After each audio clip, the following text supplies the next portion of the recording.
Welcome everyone to the Banco Casino Bratislava. We're seeing the final stages of our last 8. Getting ready. We've just lost Sylvia in 9th and we now have our TV table.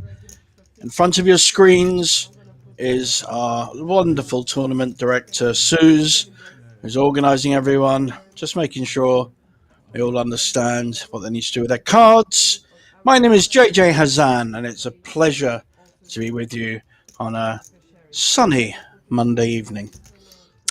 We've got quite a mix here at the Scandinavian Poker Open Championship. That's quite hard to say.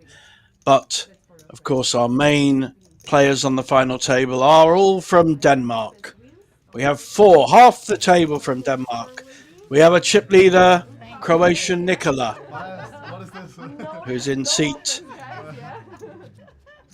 7 actually, so we've just had to move things around with Sylvia having gone out. She was in seat 7, so he's now in seat 7.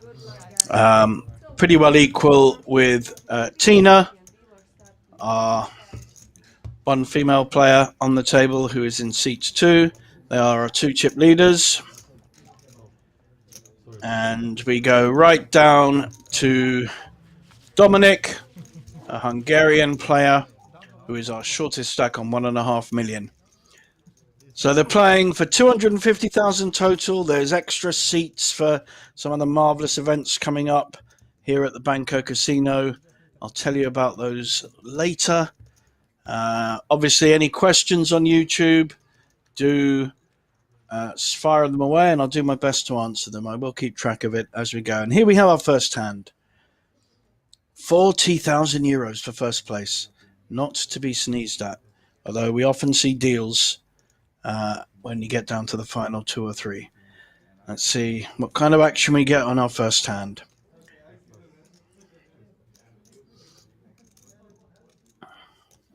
Got a pair of 10s, a pair of 10s,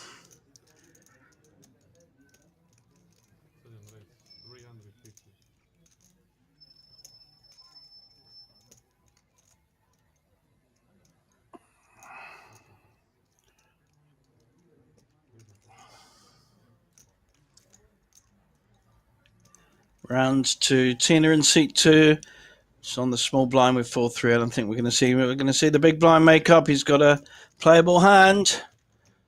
That's one of our. We've got 3 Christensens on this table. This is incredible. This is one of them, Marcus Christensen, who's in 4th place at the moment. He's taking on one of our chip leaders. Our chip leader, in fact, Nikola, in seat 7. Fairly good flop for 10s.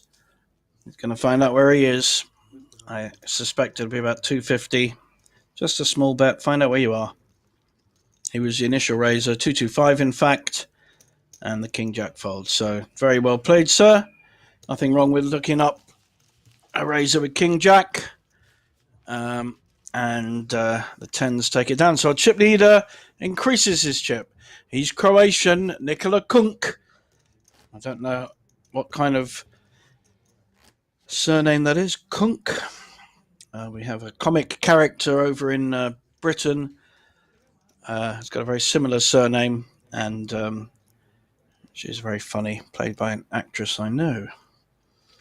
Philomena Kunk is her name, which does sound a bit rude. And here we have our chip leader, Nicola Kunk.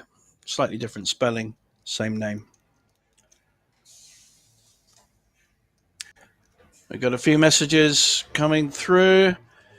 Melvin, one of our festival stalwarts, says always enjoy these finals. And we've got a pair of sixes, strong raise to 350. Blinds are 100, 150, so it's pretty strong raise with sixes, looking to protect his small pair. Tina, again with the 3 in a hand.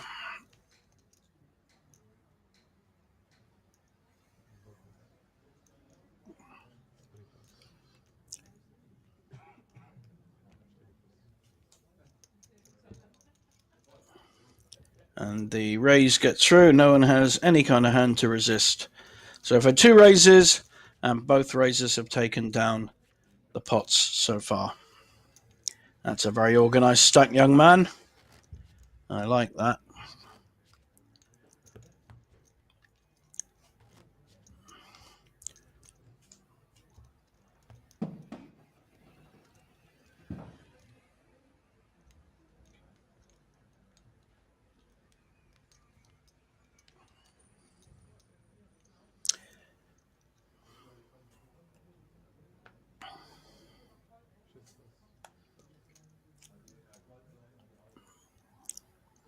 Chip leader not taking advantage of his stack there.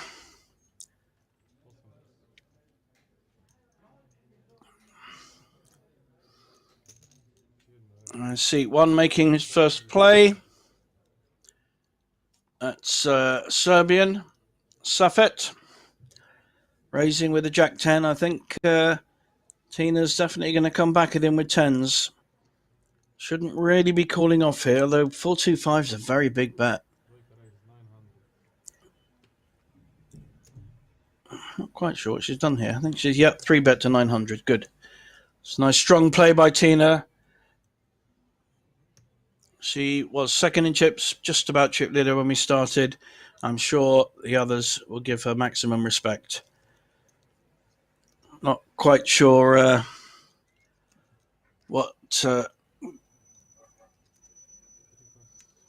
that young man's thinking about. It's going to be quite hard. He's going to call. It looks like he's going to call. Safet must like the old Jack 10, but he's going to be the player at risk, depending on the flop. He really needs to hit a Jack, and that's about it. Maybe a straight draw. But the 10s are very strong against the Jacks. Well, he has hit a draw of some kind, but it's not a very good draw. However, there's 2 overcards to the 10s, so that will also slow Tina down. She's got the 10 of diamonds. Decides to play more conservatively. Probably be check, and she'll take this down.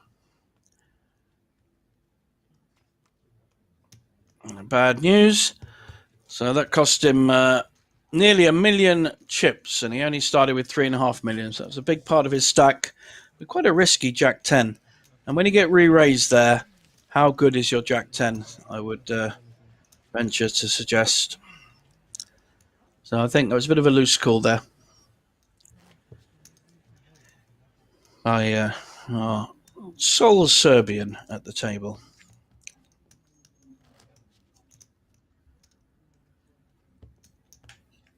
You see on your screens now one of our next big ones in July, the Poker Belgique, another 250,000 guaranteed. The value at Banco Casino never stops.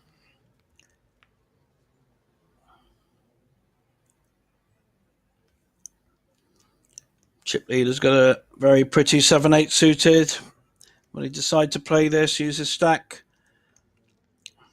It's quite an early position, but yeah, I like this. It's good. Good to see. The raises so far on this one table have been quite large. He's made the 350, so that's just over 2x. Not going to get too much resistance so far. Let's see. Latina's picked up an interesting hand. It's not a great hand. This will tell me a lot about the kind of player she is. Is she going to call with a 5-4 suited?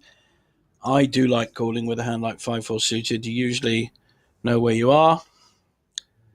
No, she's a more conservative player than I am. And lucky for her, because one of the other Christensen, Marcus Christensen, has picked up the Cowboys and is coming right back with a 3-bet to 700k.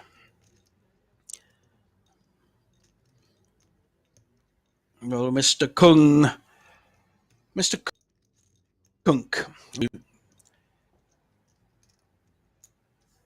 throw this away, or does he want to see a flop? Looks like he wants to see a flop. No argument there. So 7-8 suited, 8-9 suited, Jack-10 suited. Those three hands very good up against kings, and he has flopped a flush draw. This could go anywhere. The kings are going to feel good. The 7-8 suited is not necessarily, certainly won't be folding for 1-bet. Interesting flop.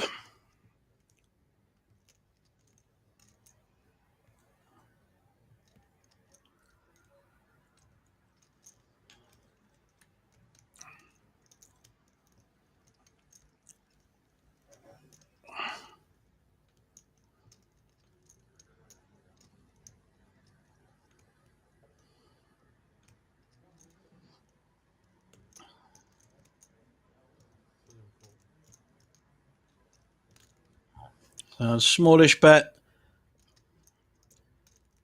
Now he's hit a pair as well. He's going to feel a bit more solid about it. Quite small bets. He's very much a little bit stronger. I think we got nearly about $1 million there.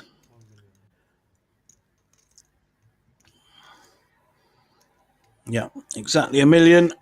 He's got a pair. He's got a straight draw. Sorry, he's got a flush draw, rather, not a straight draw. Let's see how he wants to play this.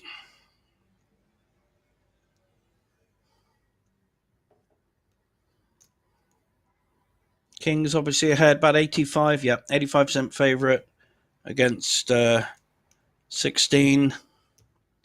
So he's overwhelming favourite.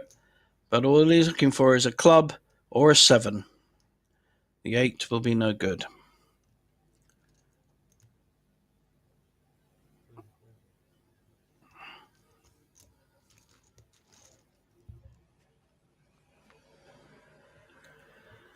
And he has not hit. So I think we will probably, I don't know whether we'll see a bet here. There's a few straights that were made. So it looks like it's check.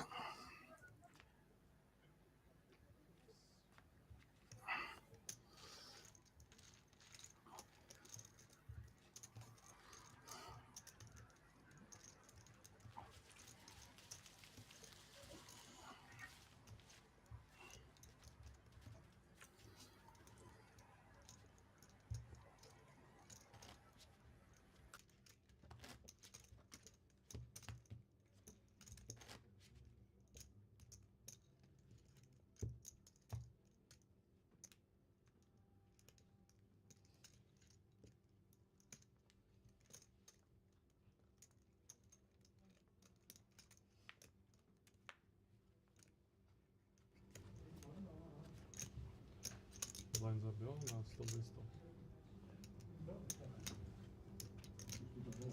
Ano. 8 bars.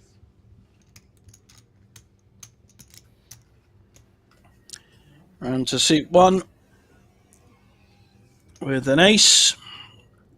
Ace Jack suited this time. It's a better hand to be raising with than the old Jack-10 offsuit, in my humble, etc. Got a big raise compared to his stack, but the blinds have gone up to 100, 200, so he's a 3x. 3x bet. But our button with King 10 want to have a look here. Nope, he's decided against it.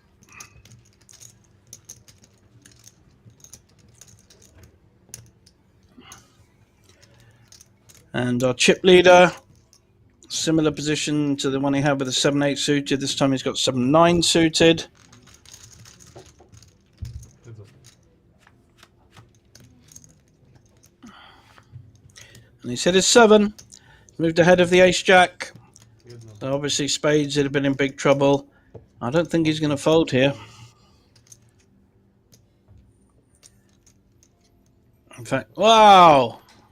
Strong bet by our Razor, repping the queen. Well played, sir. Good hand against the chip leader. It's a tough cookie poker there. Well played.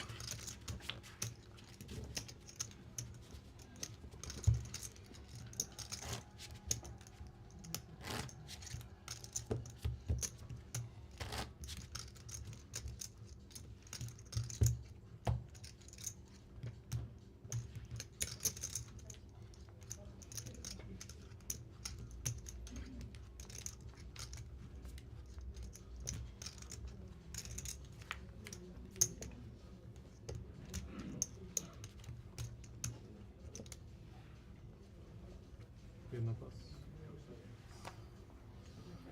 And round to Tina with the 10-2 offsuit. The Doyle Brunson, may he rest in peace. As I'm sure most of you know, he died a few weeks ago. Cztery pass. Eight pass.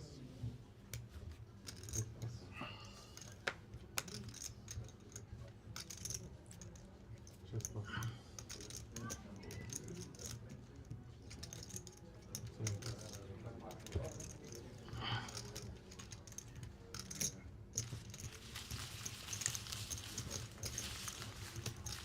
All folding around there.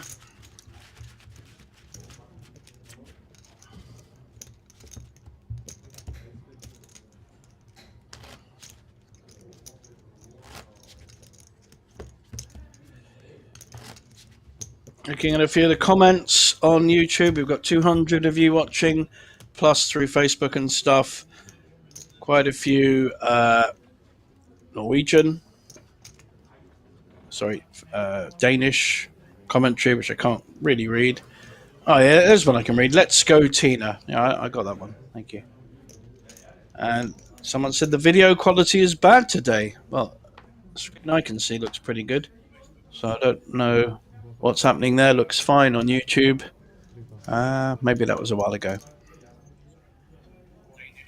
I got a little note here from Mikkel Pedersen, who said Tina came second at a WPT national tournament in 2014. So it's obviously got pedigree. Good to know that. Thank you very much, Mikkel. Excellent. Always good to get that kind of information. Heads up pass. I don't know an awful lot about Danish players, except the obvious ones that have won big amounts and won the World Series main event. But much more knowledgeable of Swedish and Norwegian players. And there, up on our screen, is the 500k guaranteed festival. I will be there all week, working hard in the mixed games to try and get another trophy. Won one here in Bratislava 2 years ago, and very proud of it. The poker listings, which I came third in Nottingham, but my main focus nowadays is PLO, 8-game mixed games, and the festival is a fantastic week, and with a big guarantee at the end of the year. And we have, I think, looks like a shove with the sevens. Fetch a 7 pass.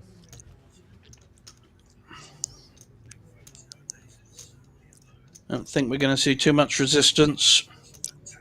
1 million. Well, it's just a raise to 1.5 million, so he's put half his stack in, It's okay, like. and now Yeah, just 2 seconds during the hand. Just once. Then you can do anything with the cards. I just learned it like Mr. Mohammed. Awesome pass, hidden pass.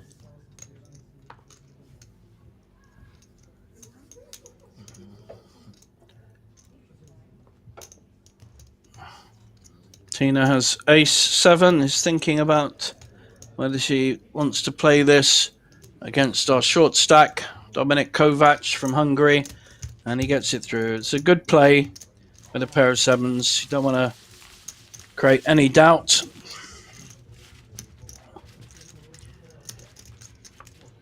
Very tough to then call with a kind of mid-ace. There's our chip counts. So we have a Christensen on in 1st, 3rd and 4th place. That's pretty full podium there, with Mr. Kunk, who started this table as chip leader, just dropping down to 2nd, and a couple of shortish stacks on 15 and 17 big blinds. But they're all playable stacks still. No one's in the real danger zone. Under 10 big blinds, and you've got to worry.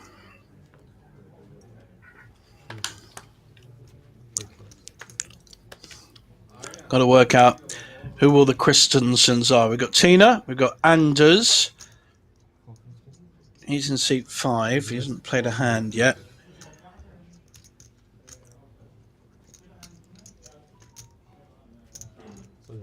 And here's our Polish player, Filip Peter, making his first play. Will get respect, I'm sure. It's the first hand he's played so far.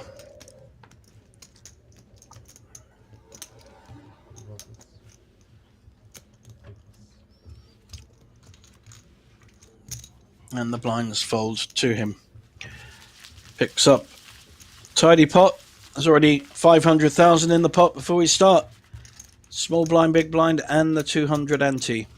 So for someone that's sitting on 3 million, that's an attractive amount to put your chips in for. The blind's quite high, and will put pressure as we move up the levels.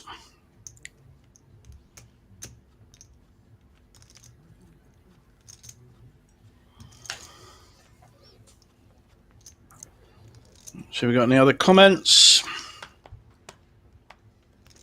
Nope. We got another comment. The camera behind the dealer is interlaced.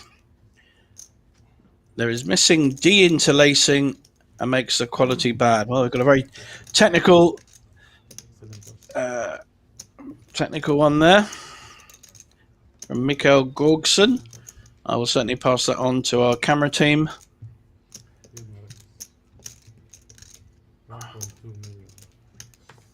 I have a raise here. Very big. He likes big raises, this man, which is fine. Oh, he might get some business here.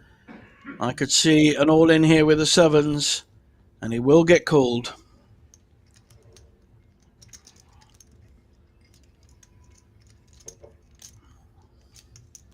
Could peel, but it's quite hard to peel a million when you've only got 2.7 million.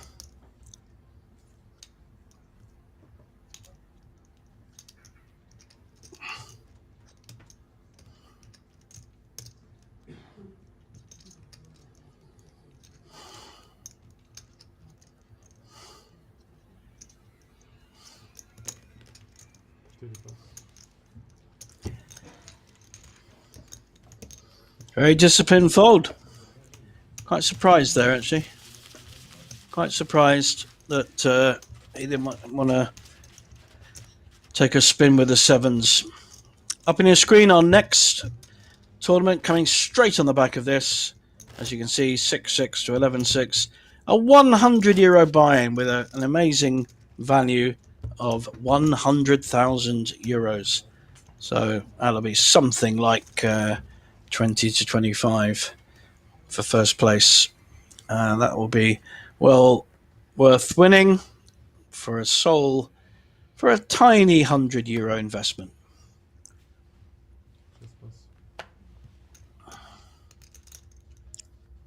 Ace-5 suited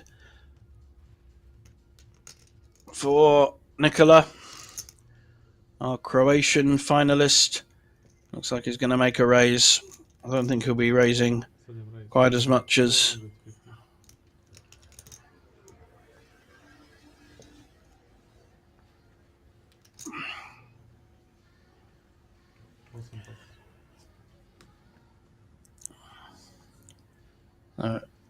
Raised to 450. Now with ace-3 could get in trouble here. Well, very good. He's decided against it. Not a great hand to be calling with.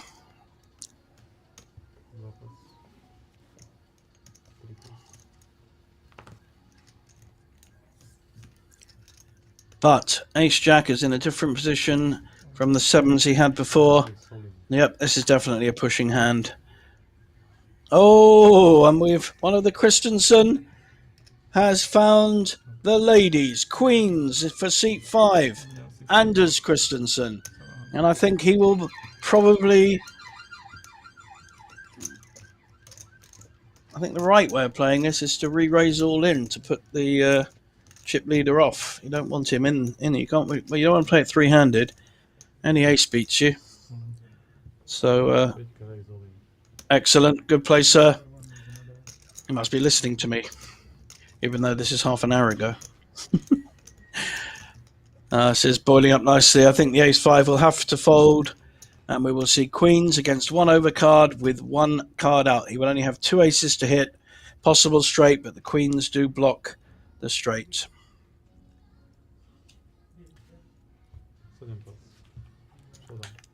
So Mr. Kovac is going to see the bad news. He has 2 aces to hit. And Anders will be very happy, and he's got extra value from the original raiser in the pot. So no complaints here, unless the ace hits.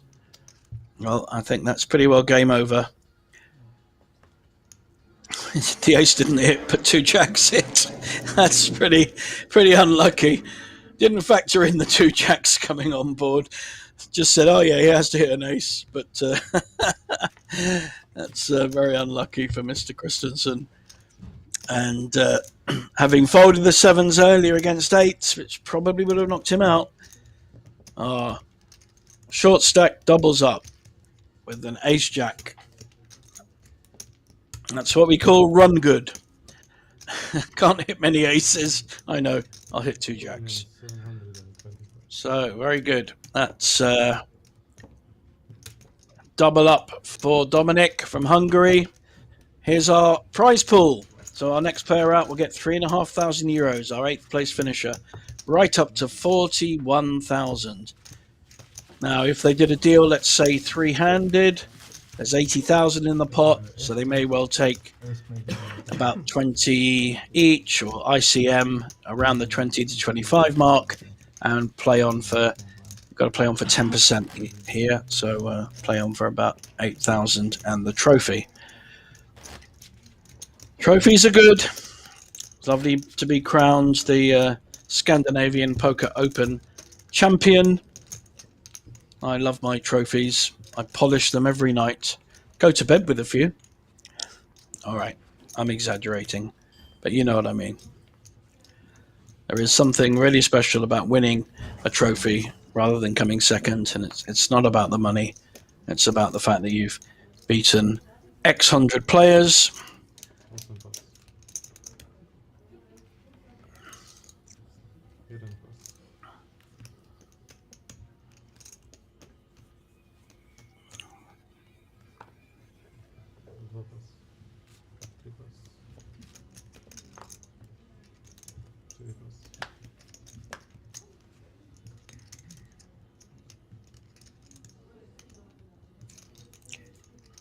Don't think he's going to get too busy with the 2-3, having just lost a big hand to the ace-jack. And a very nice walk from when you've only got 8-3, albeit suited. Very happy to get a walk there, I'm sure. We're about to have a change of dealer.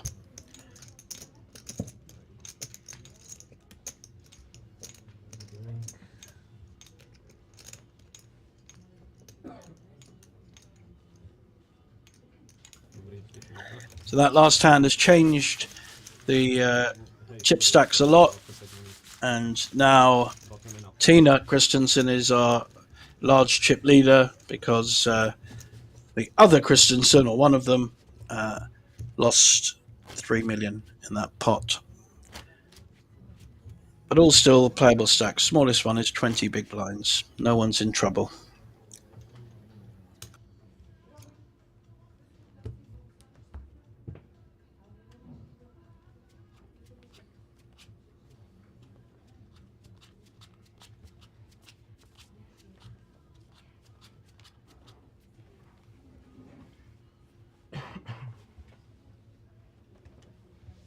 Eight folds.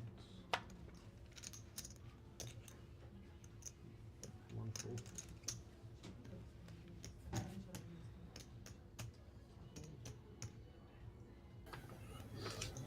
Possible raising hand by Tina with the chip stack, but decides against it. Probably wise. Could get a lot of trouble with ace four if you get re-raised. You just have to throw it away. Five fold.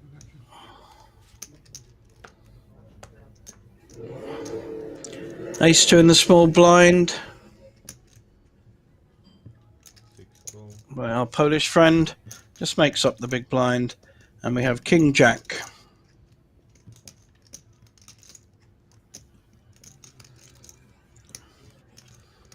So if he wants to raise here and put pressure back for a kind of fairly weak call, may well do. Or may choose to peel.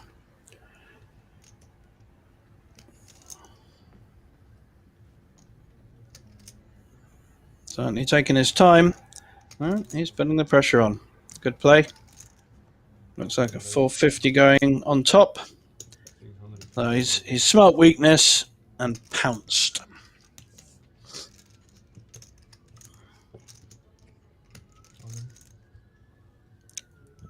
Wow. And ace two has pushed all in. He's also read that the raise was due to his own display of weakness, and therefore he's coming straight back with an all-in bet. This is lovely poker if he gets through. He is ahead technically, not by much. It's a fairly 50-50 hand, but this is great play. It's a good raise and an even better shove.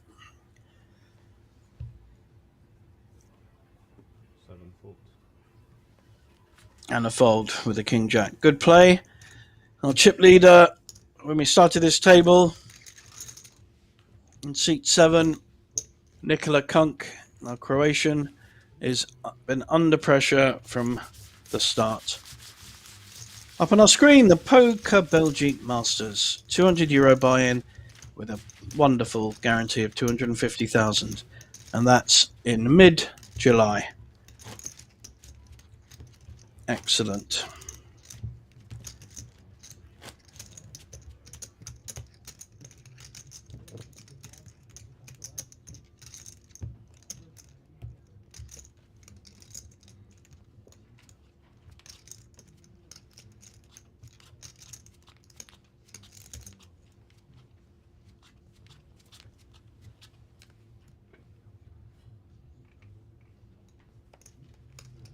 One fold.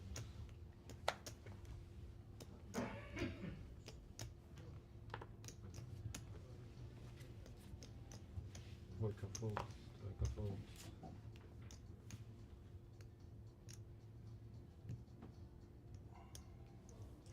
Four raise. 425. Piątka fold. Szóstka fold.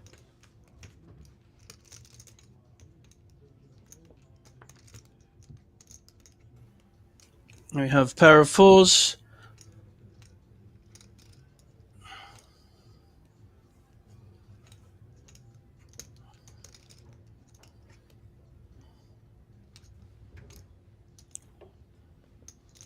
Got a raise in front of him. He's looking to peel here rather than get too involved. A few questions there. Mikkel points out there are two Christensens and one Christiansen. Fair enough, but when you're English, I mean, they're so similar. But fair point, well made. Was there a big overlay? There was an overlay. I don't think it was that big. And how much was the buy-in? I believe it was 170. I need to check. So we've got 3 clubs. The ace 10 is winning with the 10 of clubs. So Kashi Mohammed is in pole position at the moment. But we'll see who gets to win this pot. Best hand does not always win, as you all know.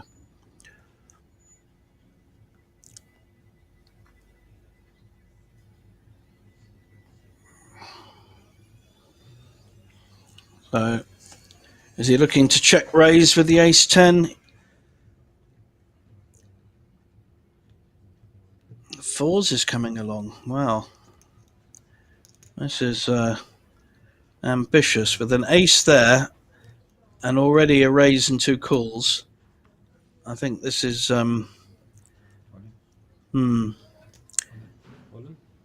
Yeah, it's well played, sir. He's looking to check raise there, and that's exactly the right way of playing that hand.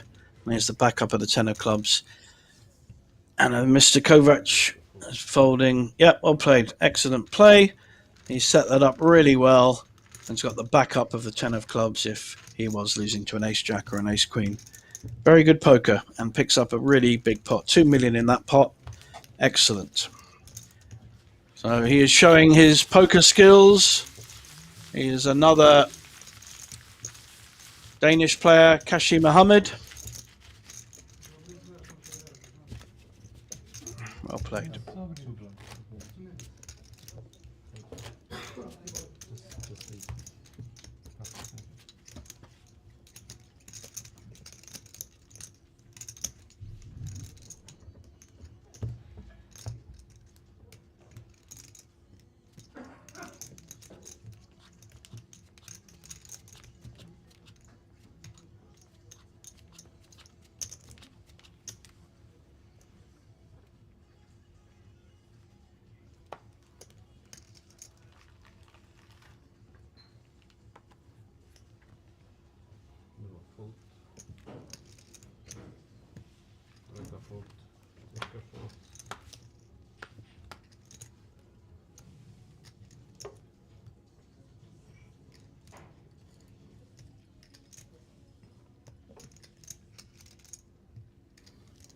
Is Anders Christiansen, not Christensen. See, got it right then.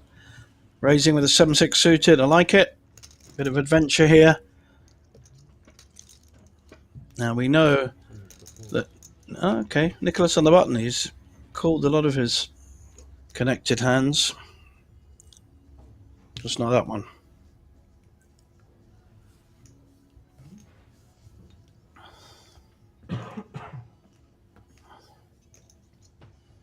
Wow, look at this poker. 8-3 suited, and he's putting the max pressure on. I love this. Wins a big pot and then just uses his chips. It's going to be very hard to call this with 7-6 suited. Anders may smell something and shove, but in this case, he did not. He is here to win, this young man. Mr. Mohammed, come to the mountain. Excellent play. Really, really good. Impressive stuff.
Thanks, Bo. Just noticed you put 185 was the buy-in. I said 170 earlier, so pretty close, but thank you. And Still, Mikhail commenting on the camera is being interlaced, but the quality, I must admit, is pretty good from where I can see it on both YouTube and my internal screen. Right, back to the action. King Queen is raised. So Mr. Mohammed, who has got very, very busy.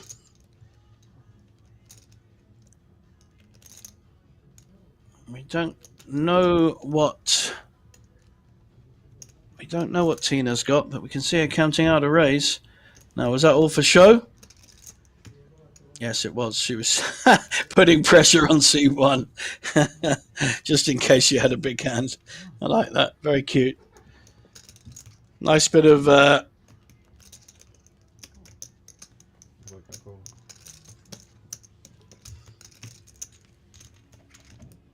and she has called with the King 7 on the big blind. Mr. Mohammed giving her the eyes. It's a pretty good flop for King Queen, but the 7 is winning at the moment. See how they play this. Tina first to play. Mr. Mohammed slow playing his draw, and he has smacked it. He's hoping Tina's got an ace here because he's hit the Broadway.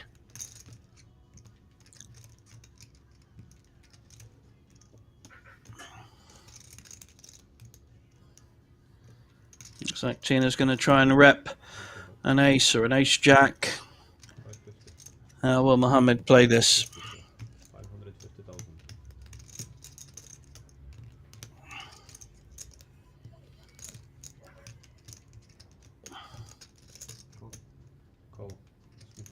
Oh, lovely.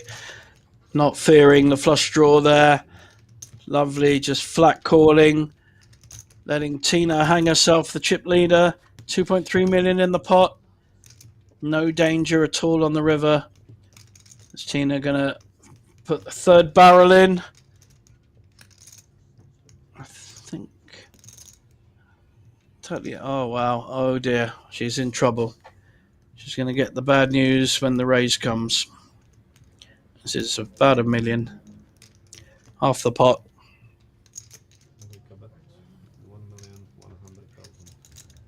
1,100,000. Nice bit of play acting here. Is he going to shove or just raise?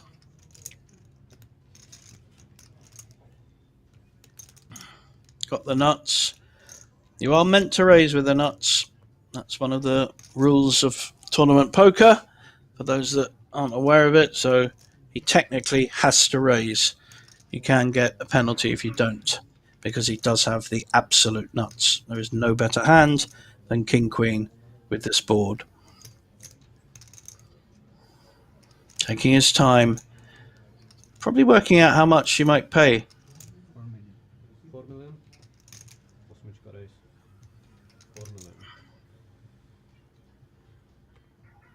And we know she's only got a 7, so there's an immediate fold. Played that very well, got the maximum out of that, absolute maximum. Great reluctant call on the turn with the nuts. Obviously, letting Tina do all the work, and it must be our chip leader by now. I'll get a chip count for you very soon.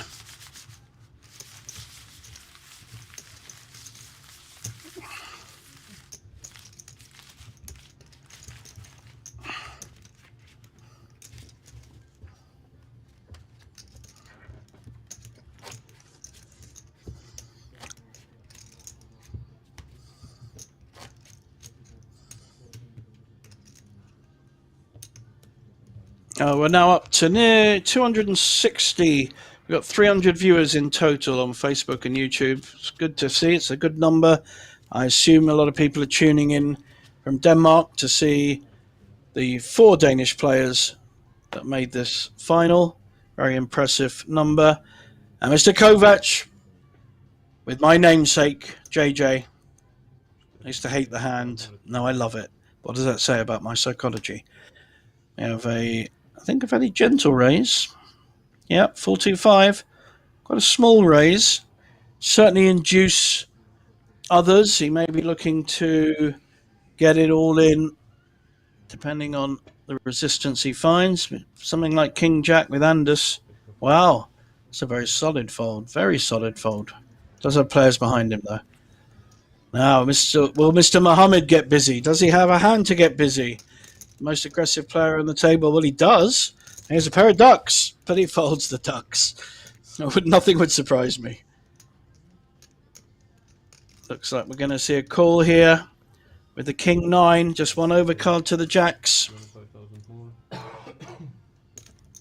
As long as he puts the right amount of money in.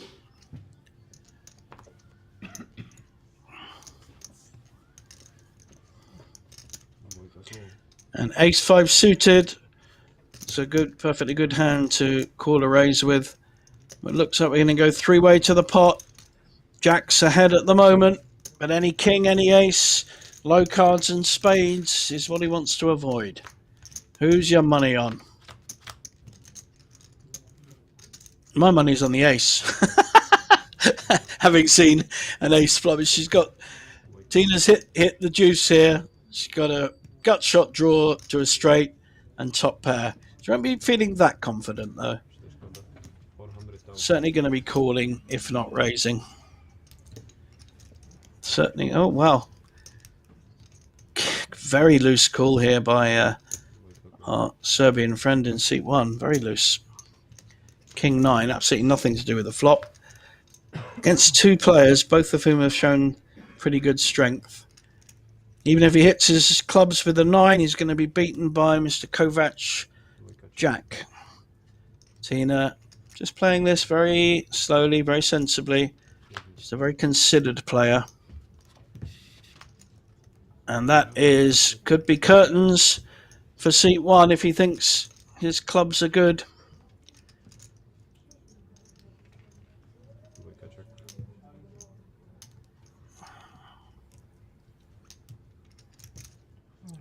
Probably see a small value bet from Mr. Kovac.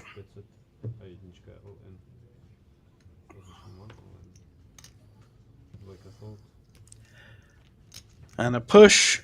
I think he will have to call. 2.2 million into 6.1 million. He's basically losing to 3 hands once a count. So he's losing to Queen of Clubs, King of Clubs, or possibly the Ace of Clubs, which is less likely with the way the hand was played.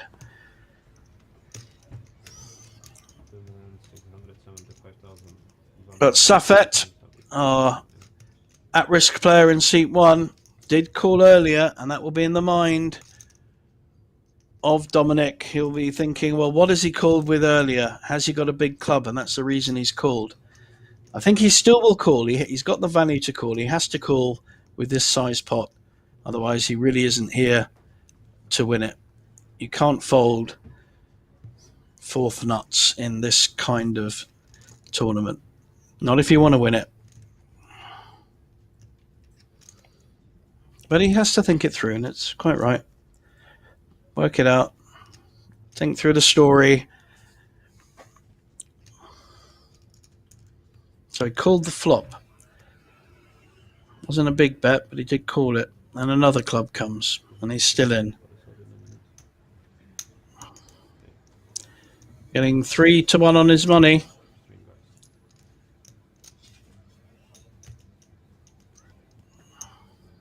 It's got to work out. Is he ahead?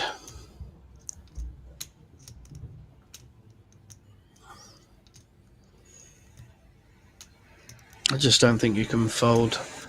The book says don't fold if he has read the book. Oh, wow. Okay.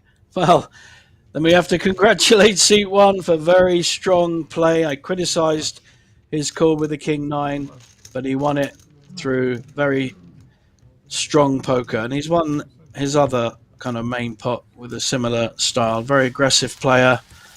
I think once these guys get a break and see the kind of hands he's playing and making big moves with, they may call more often. But well played, sir. And he has moved up to 30 big blinds, 6.1 million. And now it's a lot more even. We have 47 big blinds through to 19. It's a lot closer than we started with. Bunched up more, quite a lot of people between 40 and 50 blinds, and then 3 in the 30s, and a couple around the 20s. So it's all pretty close.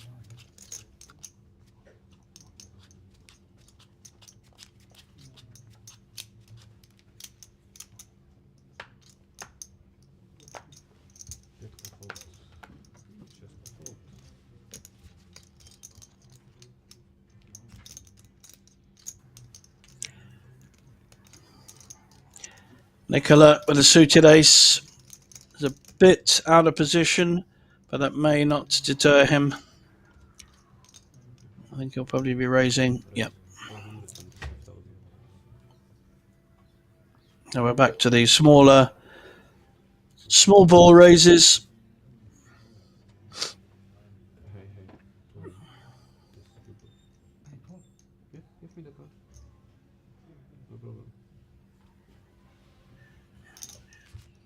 I hope the dealer moves that all-in button. It's a bit close to one of the players.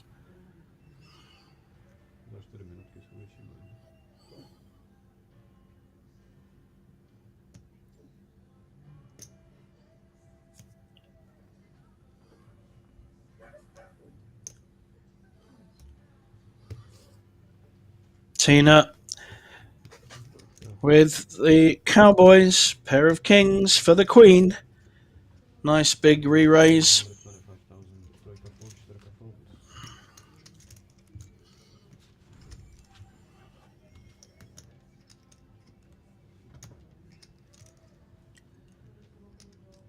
What's Nicola going to do with his suited ace? He must know he's behind. Tina's a solid player. She's only played solid poker so far.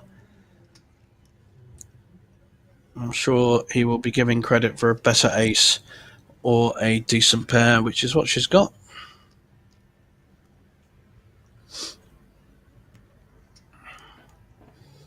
Takes a lot of time before making decisions. Good to see.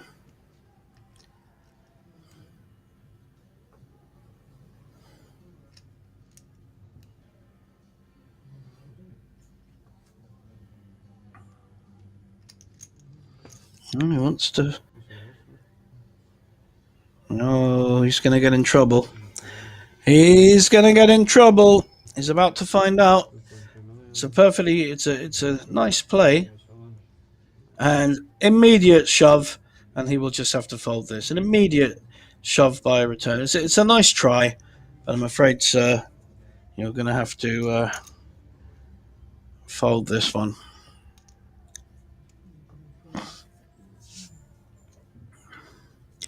Made a good stab, found out where he was, and he's just going to have to give this up. Can't think his ace-8 suited is ahead. Probably know he has to hit his ace, and he might even be in trouble against ace-king, which is the minimum. Ace-queen, rather, maybe the minimum in Tina's range here to be shoving against a 3-bet. I think he will know that. He doesn't want to fold, get that. No one likes folding, especially after re-raising. And seat 8, trying to make friends, giving her the thumbs up. Always good to have friends on a poker table. Very good poker, well played, Madame Christensen.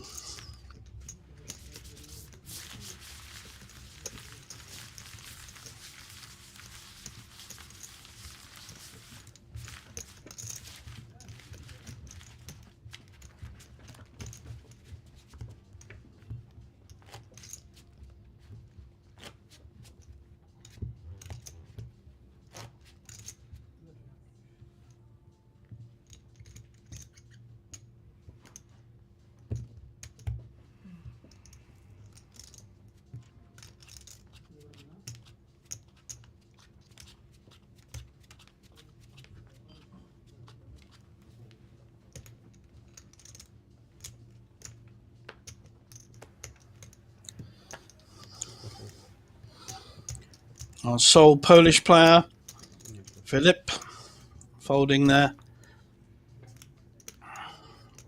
Poor old Nicola is definitely going to feel a bit, have a few war wounds. Nice king-queen suited for our Danish Mr. Mohammed, who's building a mountain of chips. And if the mountain won't come to Mohammed, then anyway, you know the rest.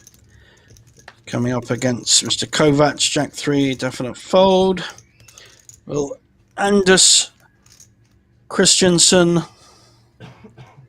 wants to have a look against his compatriot from Denmark? He does. So very dominated, the Queen 9 offsuit, dominated by the King Queen.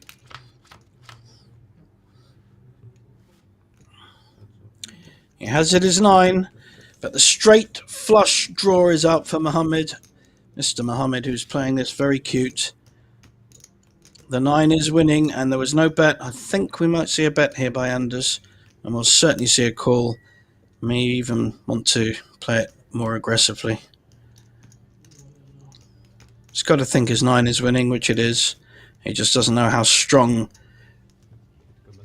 Kashi Mohammed's hand is.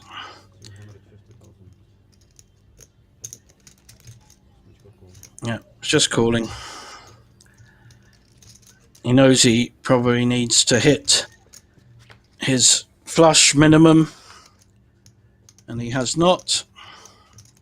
You might well see a check here.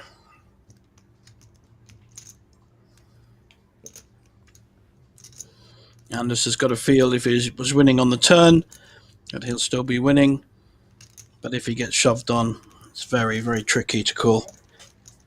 So I might see a check call or check.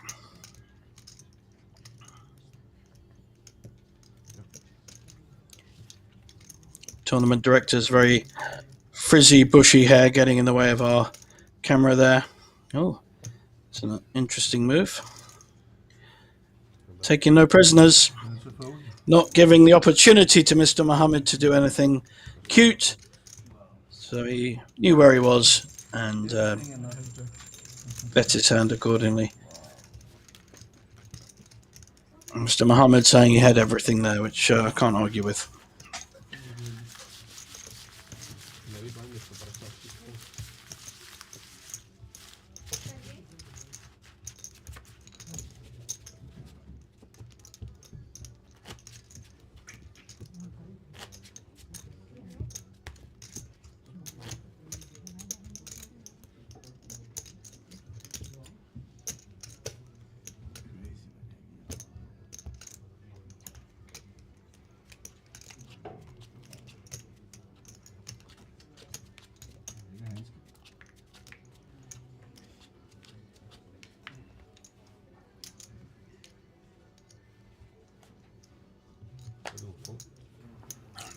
Blind's now gone up to 150, 300.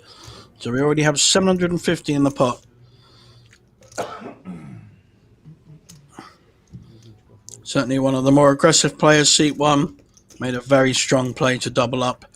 Yeah, pretty well. Full bluff. Got through. Did have a flush, but it was quite a bad one. And I think he probably thought he was ahead. Mr. Kovac, who had a better flush, folded. Anders here will definitely be raising with the ace-jack. He's on the small blind. Just Filip behind him from Poland. Very playable hand. King 9 suited. So it didn't raise with the ace-jack, just flat called. Interesting way of playing it.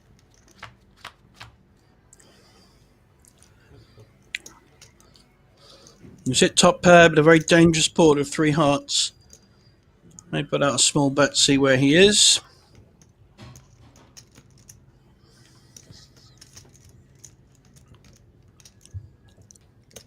It'll be very hard for King 9 to do anything here.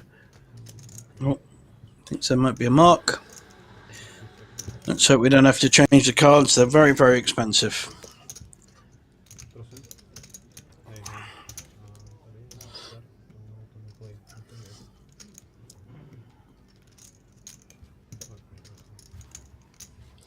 Sure what Anders is worried about there. We do have a new deck.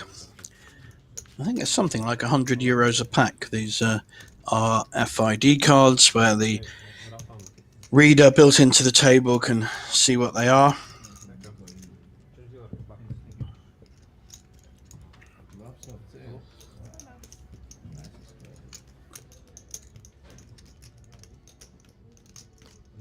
Nie, nigdy nie ma.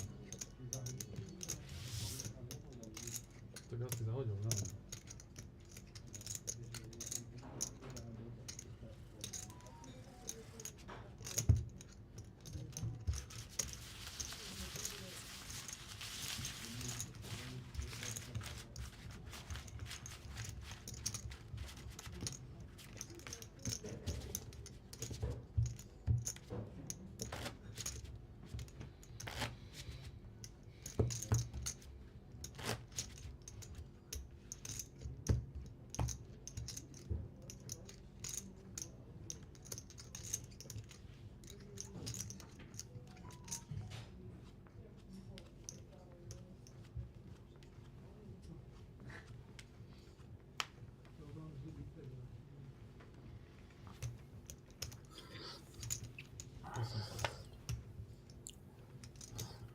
Jedna koło.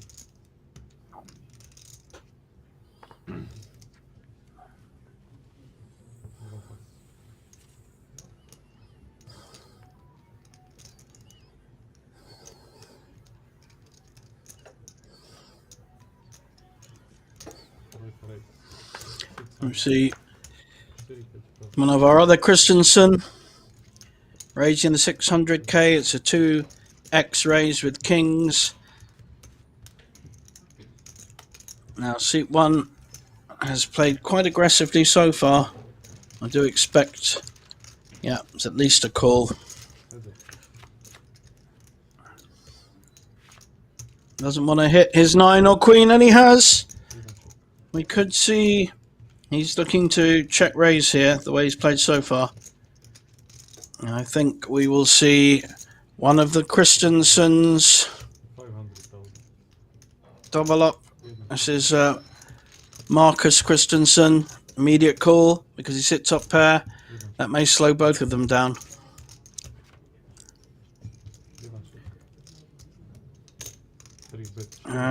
He's going to bet strong again. I'll be, if he folds this time, well, not him, someone else that folded, but if he folds with kings here,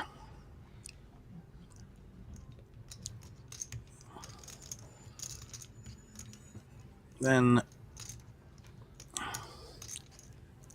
Safat Aldanidovic, it's quite hard to pronounce, will have played another blinder.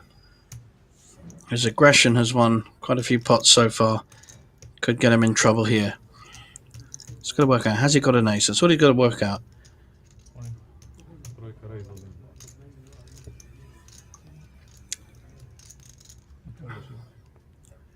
Very good. He worked it out. Thought he was repping it. Smashed his chips in with the kings. Excellent play. Good read. And well played. And that's put him up into equal chip leader. The two Christensens, first and second, followed by a Mohammed and a Christiansen. So Danish players are in the first 4 positions. That's really impressive. 4 started this final, and 4 are in the top 4 right now. Well played.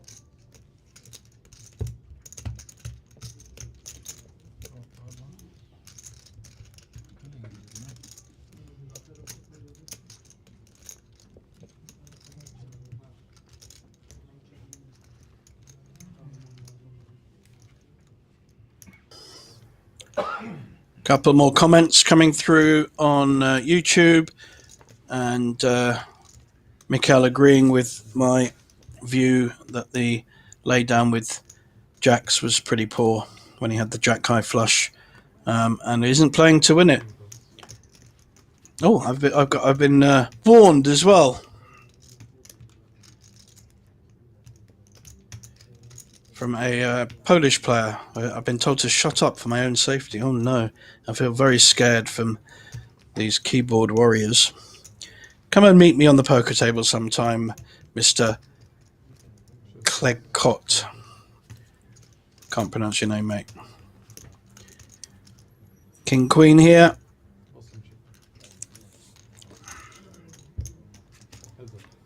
Just flat calling.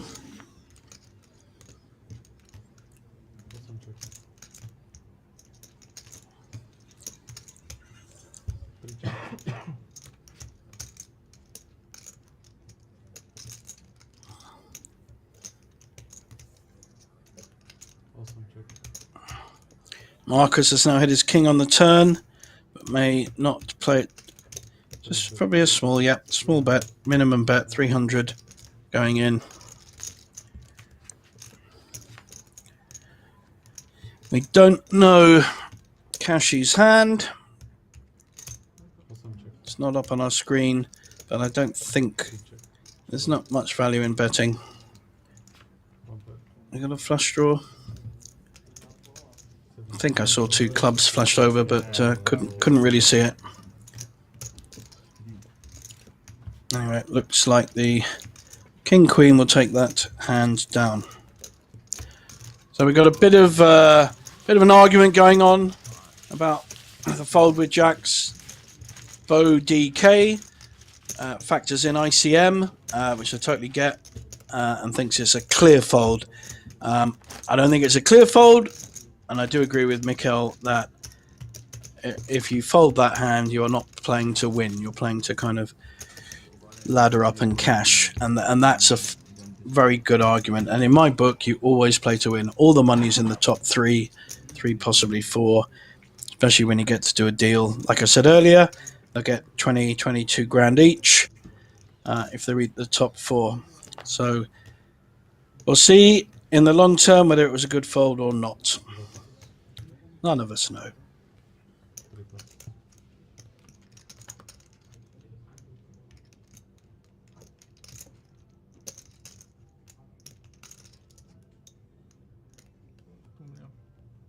$2 million. Short raise, $2 million.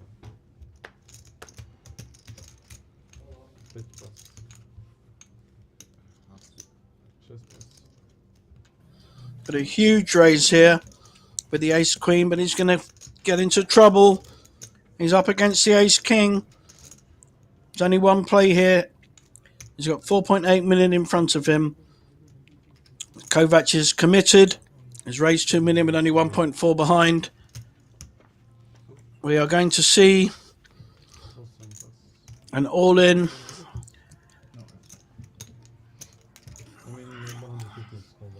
I think threes are folded. And the ace queen can do nothing but call because he's got far too many. So a very, very large raise. This is the same player that had the jacks earlier. And very strange raise to 2 million. That's 7x. Just under 7 times the big blind raise with ace queen. And two diamonds. He's got the gut shot. With ace jack last time, he hit 2 jacks on the flop. This time he's hit the nut flush draw and the straight draw. But the king is winning at the moment. Just needs to avoid a diamond. And we might lose our first. Needs to avoid a diamond or a 10. And we might lose our first 8th place finisher. A diamond comes in. This boy is running well. He may have played those jacks badly, but he is running very well when he has been at risk. Doubled up earlier with ace jack against queens when there were only 2 aces available, and now a big double up with a fairly awful pre-flop raise, to be honest. I mean, 3/4 of his stack just goes in on an ace queen, which as I'm sure you all know, is the hand you lose most money on in poker. Not the worst hand, it's the hand because you often get it all in against ace king and usually lose. In this case, he has doubled up. So excellent result there for Mr. Kovac. We'll find out whether folding those jacks is going to work out for him.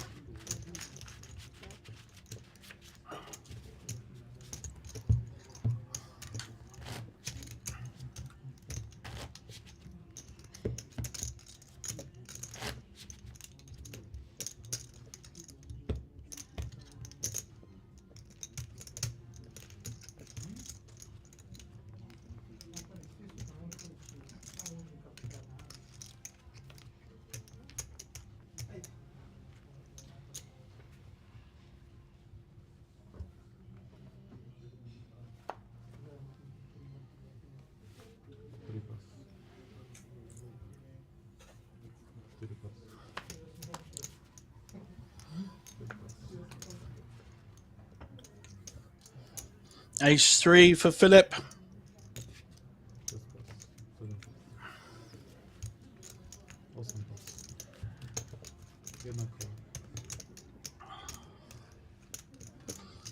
Fold, so we've got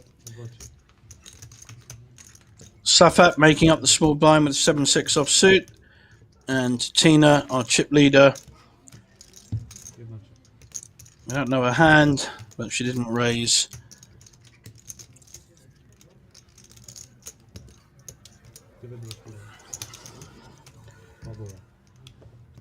Aggressive play again.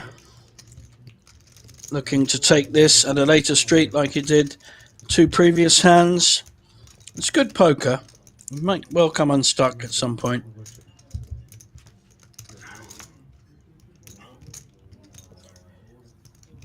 Is he going to... Very small bet. Has he really made a 300 bet into 2 million and folds? Tina, oh my God! Even his small bets get through. I mean, wow. I think some of the other players on this table need to have a word with himself. He can't believe that. Look, see? Lovely little nod there. He cannot believe he got that through with a 6-7. That was sheer aggression and table presence to some extent. I mean, I don't know what hand Tina had, but she couldn't have been losing. She'd have had to have like 2-5 to be losing. Well, she may have had, but wow. Any card above the 7 wins. Just in time. Running very good.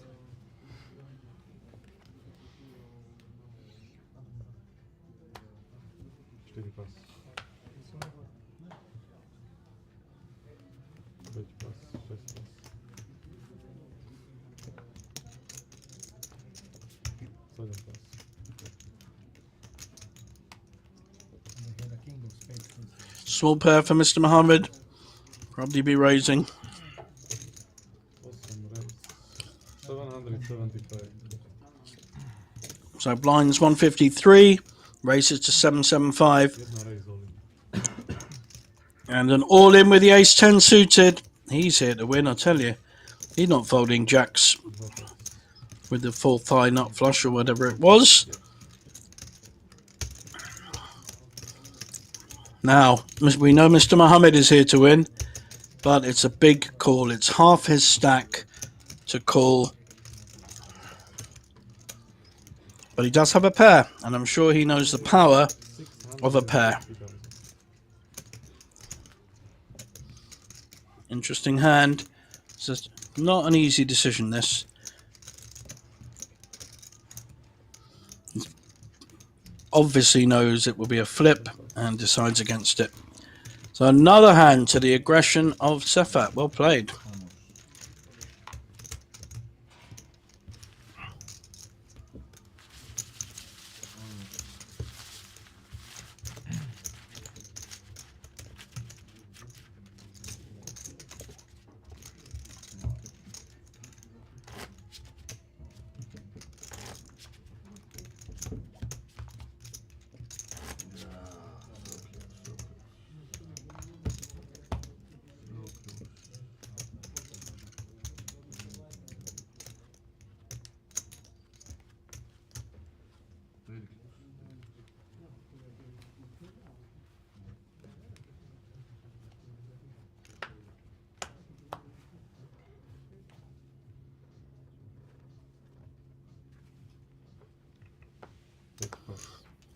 I'm amazed to see a Scandinavian player fold 10-9 suited, albeit out of position. I thought it was against the religion, I'll be honest. I have played a lot in Sweden and played against a lot of Norwegians, Estonians, etc.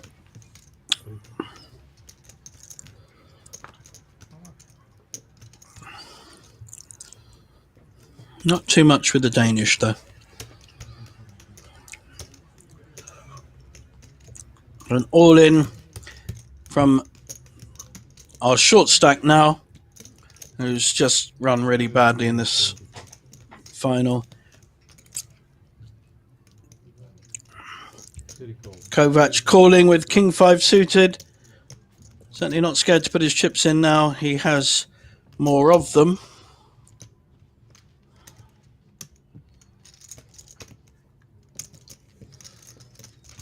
Not in that bad shape. It says 27%, but I think it's a bit higher than that. I'm surprised if it's that. It's now not in great shape.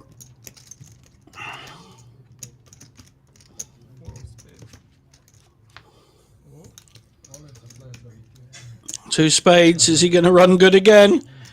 Are we going to see yet another river?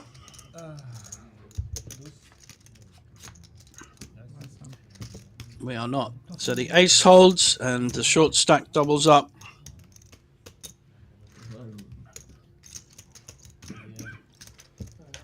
That's pretty well the first hand he's won since he started this as chip leader.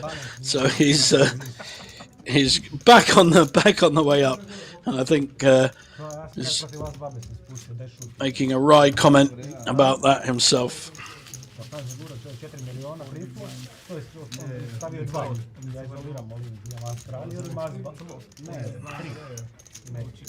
From Croatia, Nikola talking to his mates on the rail.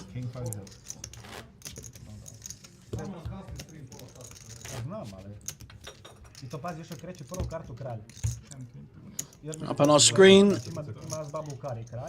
towards the end of the year, 300,000 guaranteed here at Banco Casino. Guarantees here are absolutely fabulous. So much value for a traveling tourist poker player. Come from a country nearby and just get incredible value all week. The side events are really good. The cash is also good with some lovely bonuses. If you play 6 hours, you get a free room at the Crown Plaza. That's worth about €100. So a lot of bonuses and benefits all around here at the Banco Casino. One of my favorite casinos in Europe.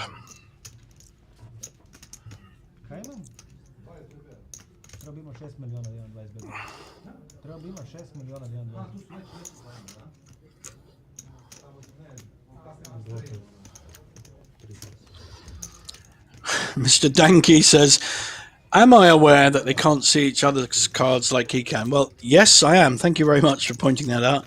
Have done this for a while. Plus, funny enough, I play a lot. And when I play, I don't know the other's cards. But what I try and do, and I hope it comes through, is try and put myself in the position of either player on board, depending on what's happening. So trying to work out what would I do in this situation, how would I play this hand, and hope to add some value to your viewing. If not, well, I'm very sorry. Mikkel points out, technically, I couldn't see a hand. Well, that's true, I couldn't see a hand. But literally, if it was 5-2 and she had undercards to the two pairs on board, then fair enough. But any other hand, she should not be folding there, in my humble estimation. Thanks, guys, for all these comments. They're lovely. Mikkel, very good question. Now, this is a good question for me, because I know Bratislava well. Are there activities for the wife in Bratislava if we come?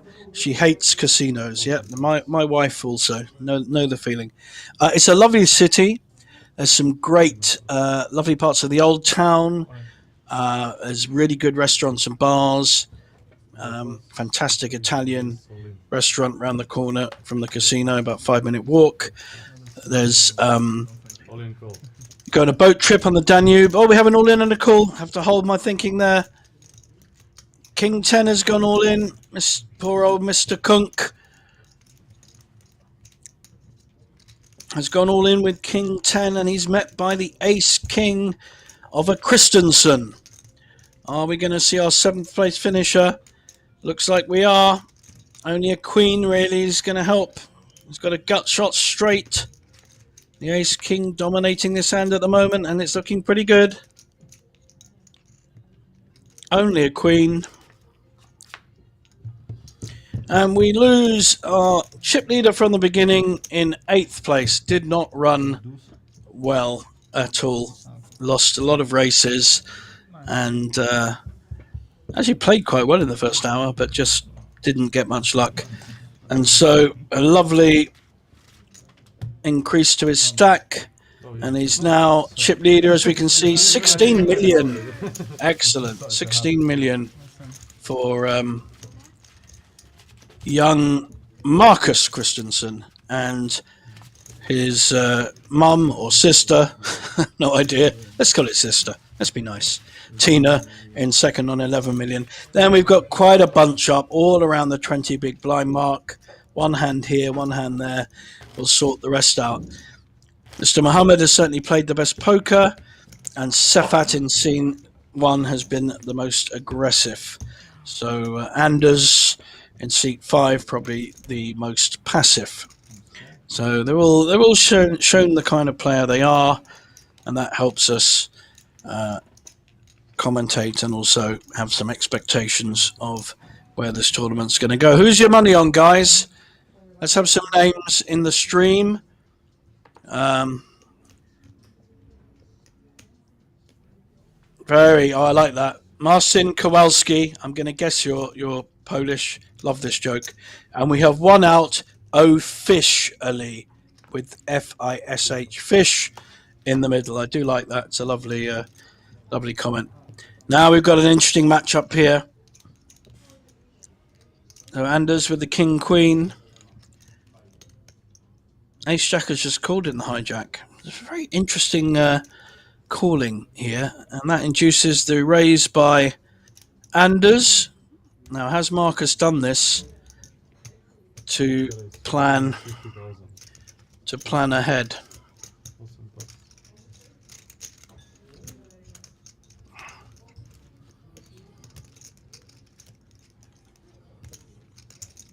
It's just going to call by the look of it.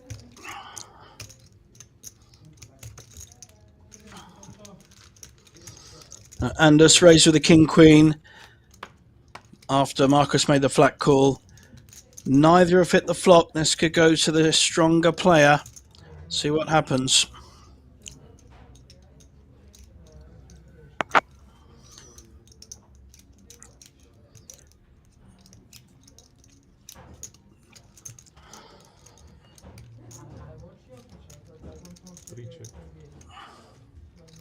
So Mikkel's saying box 3. I think he means Marcus Christensen. Yep, I think I agree with that. Looks solid. Determined when he plays, absolutely. But box 8 is dangerous. Well, yeah, that's Mr. Mohammed. He certainly is. We've not really seen a lot from our Polish player in seat 6.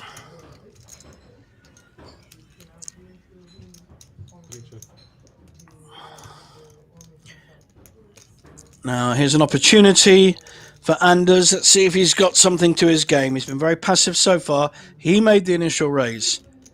So he needs to be repping a kind of overpair to this board and hope that any raggy ace, or even if someone has, Marcus has to work this out. He did work out his hand beautifully earlier with the kings against Sefat, who repped the ace, and he just shoved on him on the river. Took no nonsense. He can read the game pretty well from my viewpoint. And yes, I know he can't see the cards, but he feels his ace-jack must be behind. It's a very dangerous board, and I totally understand the fold there. Well played, Anders. He has got a bit to his game. Might be coming up on the outside rails.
And we're back, everyone. Lots of apologies for missing the last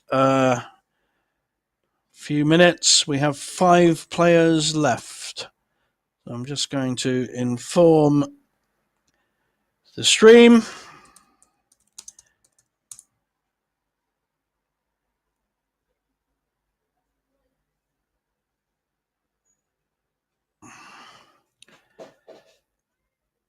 Apparently we have no sound. Okay, that's should be okay. Mikkel, can you hear me now? Can you hear okay? I can hear the table, and I hope you can hear me. We will catch up pretty soon. We had a big power outage, and that affected everything. So 7-8 suited. Anders, we're down to 5 players. Let's check on the stream. 800,000.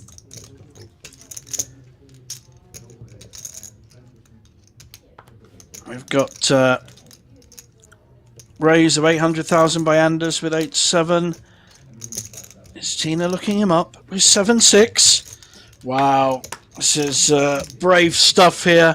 But we are 5-handed, but still 2.2 million in the pot already. Both decent stacks behind them. And 6-7 has whacked this. 2 pairs on the flop for Tina. What a call. How's she going to play this? Is she going to lead out or check to the razor? Interesting decision here. I favour the bet, because you've got to hope he's hit the jack. Now she should be betting in the hope that Anders has got a queen, ace, jack, that kind of hand. Strong bet with the 2 pairs. 1 million, I think. Yep.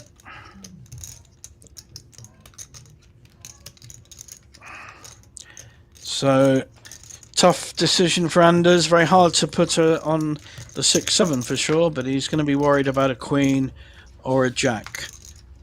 Another queen. Now that does counterfeit. That counterfeits Kristen's 7-6. That gives 2 pairs to Anders and 2 pairs to Tina. It's a split pot because the jack. So somehow Anders got away with it, but got pretty unlucky on the flop. I think had Tina bet that flop, it may have been a different outcome. I think she played that a bit passively. If you hit 2 pairs with a dodgy 6-7, you've got to bet it. You've got to, play it, because it's unseen. It's an unseen secret kind of hand. It's hidden. And you could say she got unlucky there, but I think she could have played that more aggressively. Anders looks like he's a massive chip leader there with a huge double stack. He's knocked half of it over. But Tina has reds in her hand, 500k each. We'll see the chips count in a minute, I'm sure. And we still have a load of you on watching the stream, which is great to see. I'm glad you stayed with us. Nothing much we can do about power cuts. But everyone got together pretty quickly, and we have 5 players remaining.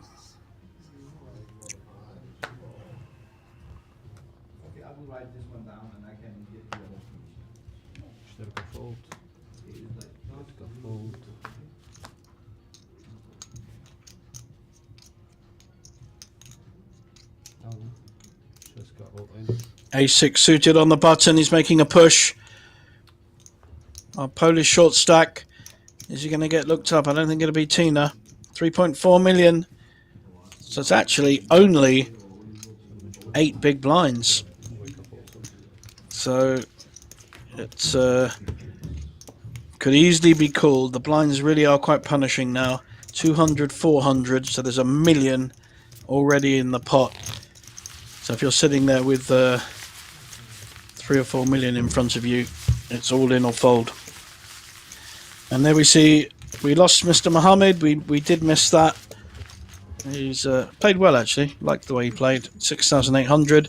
So our 5th place finisher will get a cool 9,000 euros and then we're into the 5 figures with 41,000 up top. 5 players left at the Scandinavian Open here in Banco Casino. It's interesting that Banco hold a lot of national competitions. So we have the Cyprus Championships, the Polish Poker, the Winamax from France. A lot of the reason is that there are limitations in quite a few European countries. So in Sweden, for instance, they have casinos and underground card clubs. I play there a lot. But the casinos are all owned by the government and quite restricted and controlled. Especially around COVID, they were really restrictive. Norway only has 1 live tournament, the Norwegian Open, in the whole of Norway. So they used to play their Norwegian championships in Dublin, just next to the Irish Open, which I play most years, and now it is in the other casino in Bratislava. So we see a dodgy raise by Anders with the King 4 suited. He shows he had game earlier. And the Ace-10 from Marcus just calls. We have a Christensen against a Christiansen. And they have both hit this flop. Top pair for Marcus. Not flush draw and a pair for Anders. This could be carnage, guys. This could be a very big pot, depending on how these two play it. I love it. Love it when a plan comes together. If you play King 4 suited and hit the nut flush, that's what you play for. Don't play that hand for any other flop. And Marcus is not going anywhere with top pair.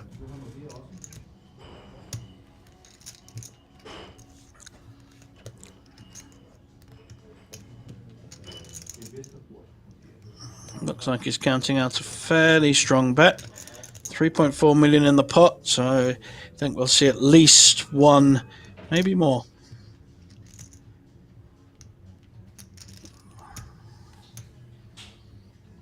He's not going to be super confident about his ace. Now, how's Anders going to play this? Is he going to put maximum pressure on him to try and make him fold? He does cover him. Big difference between 5th and 4th place. Big difference between 5th and 1st place in terms of prizes. Very serious look on the young man's face. Dane on Dane action.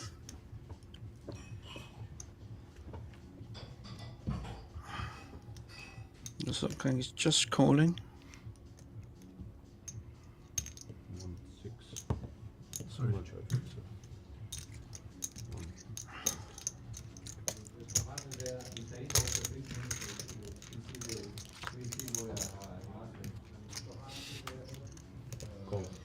No help to Anders. How's Marcus going to read his call, though? He made a slightly tentative bet into the flop. Only 800k. He's now what looks like making a very similar kind of bet. Still very small. Playing this pot very carefully. 1.1, 1,100,000. Now, there's 2 ways Anders can play this. He can read some weakness, which I think Marcus is absolutely displaying. His bet sizing says to me that he really isn't sure where he is. And Anders can make a strong move here, and if he gets called, he's still got the nut flush draw. There he goes. Well done. This is great poker. And an immediate call, though, from Marco. Marco's taking no nonsense. So Anders now will be massive chip leader if he wins this pot. He needs a king or a 4 or a spade. A lot of outs. He's got 25% equity. And Marcus is the player at risk. Here we go. So a big double up for Marcus. And Anders, I think he played it very strong. No complaints at all with how he played it. But Marcus, I think, felt he was in control the whole time. I read his bets as slightly weak, but he snap called him, so he felt he was ahead the whole time and was kind of looking for the flush draw. So it's a great double up for Marcus. I think one of our live stream readers did mention, I think it was Mikkel that mentioned he fancied Marcus, as I do, as I did anyway. So a bit of information coming up. Nordic Championship starts tomorrow in Copenhagen. Of course it does. Completely different country. But we did have the Norwegian Open, I think it's called, here in Bratislava in April. So Norwegians have to travel a lot. I have a lot of Norwegian poker friends, and they will come to Bratislava, they will go to Ireland, they will go anywhere. Obviously play a lot online. That was an interesting hand, and now Anders is our short stack on the table. And Mikhail is now massive chip leader with only 7 big blinds, Anders Christiansen. So the two Christiansens have swapped places. Marcus is now chip leader. Tina playing very solidly though, is second in chips. And our Polish friend has hardly played a hand. Kovac, Mr. Kovac, has got extremely lucky 3 times. One hand he played so badly.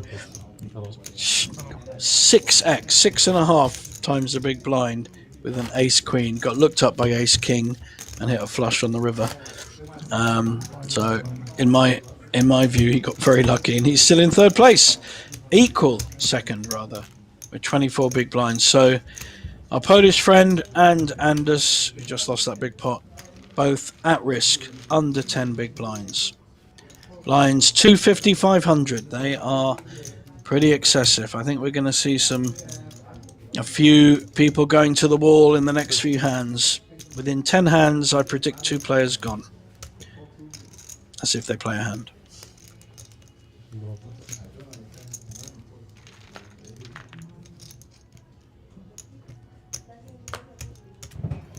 Pair of 5s for our chip leader on the button. Definitely going to be raising this. Kovac giving him the stare down.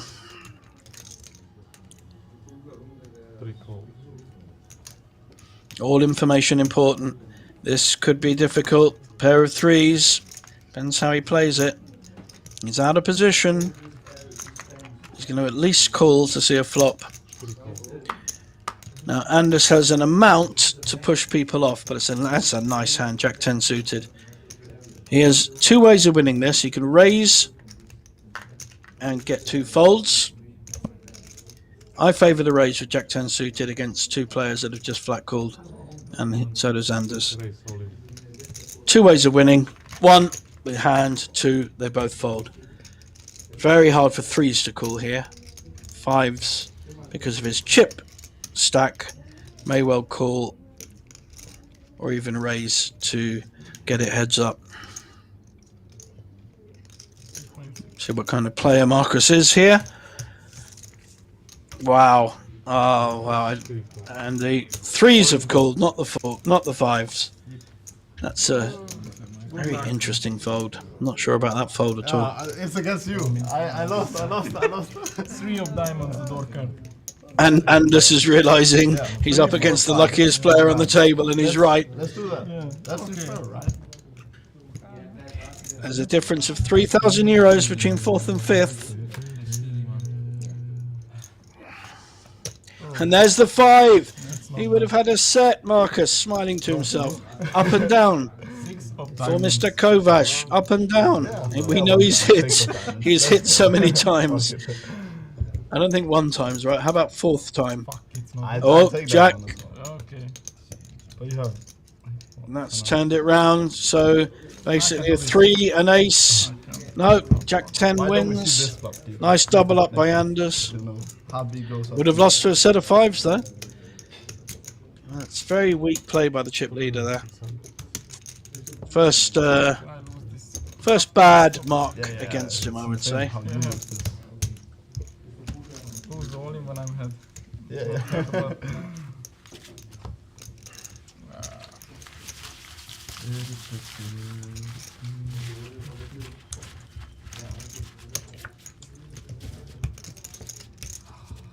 Just shove this.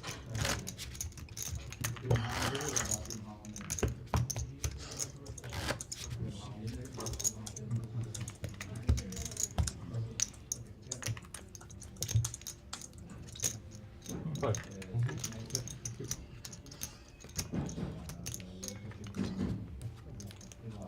Here's our next hand. Anders back in the game with a double up there. Jack 10 suited, which is a very nice hand against the threes. Tina not being tempted by these aces, but we are down to 5 players, and as we reduce the numbers of players on the table, the value of your hand gets higher. So an ace 10, for instance, a hand you may fold in most circumstances, suddenly gets a higher value when you've got 4 or 5 players. And players do need to adjust to that. And those that are not used to final tables and the ends of tournaments may not.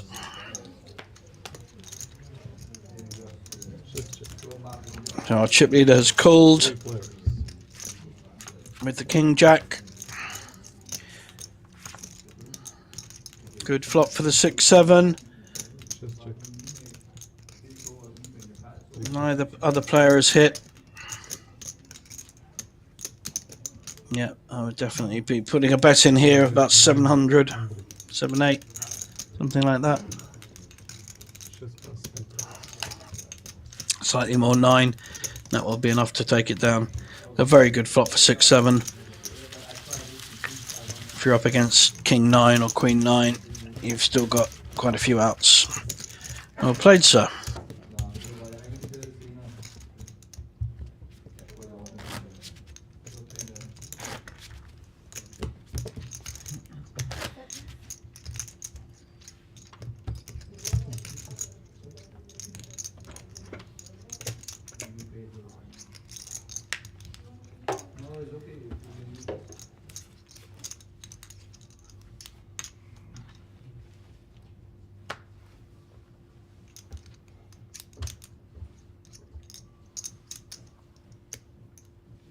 Three call. 4 pass. 5 pass. Just raise all in.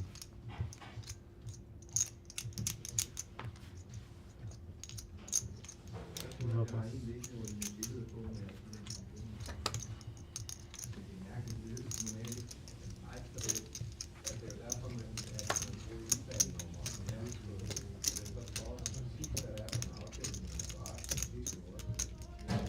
Three pass. You want call or fold? Doesn't matter. Doesn't matter.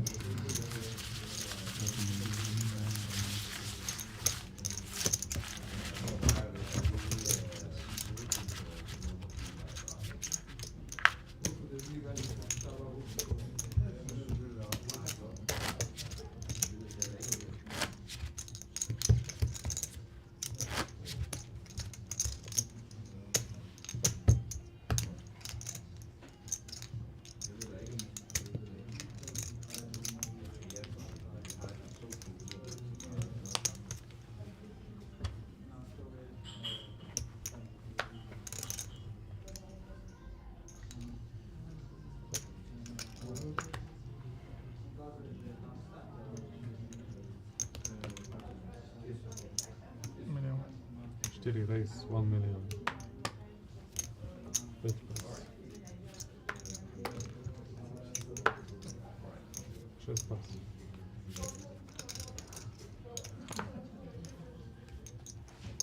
Два pass.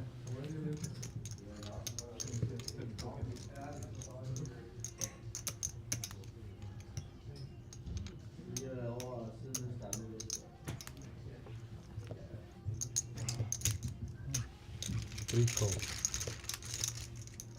Heads up.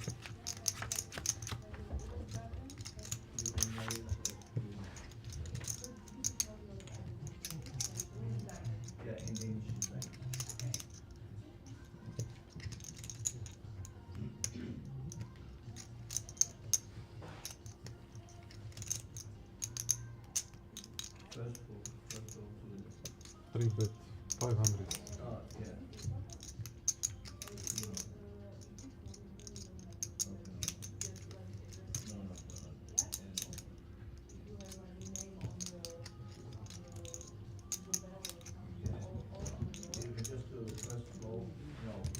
Three call.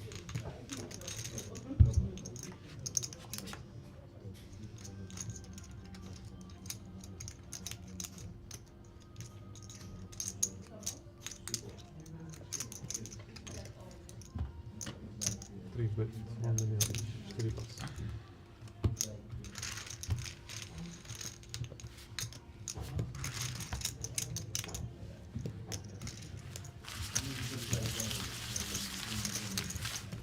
I do like that play by Marcus. Nice and slow, conservative play. Just small increase to his stack. Didn't take any risks. And with his stack at this point, he can afford to do that. Doesn't need to double up a short stack. So he put a small bet in, and then the Queen 10 with virtually nothing really to hit calls, and he makes another cool million. Well played. Big pass.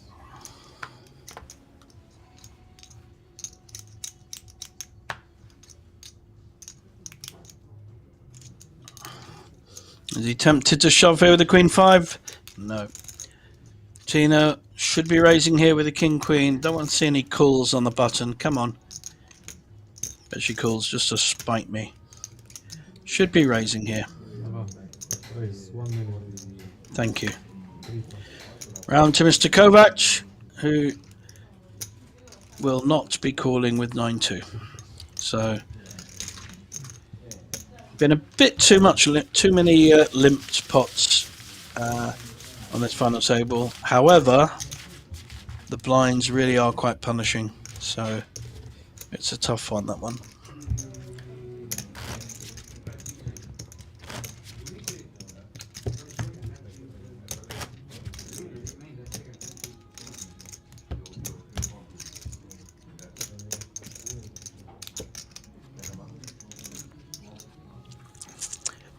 Here we go, 5 to go here at the Banco Casino.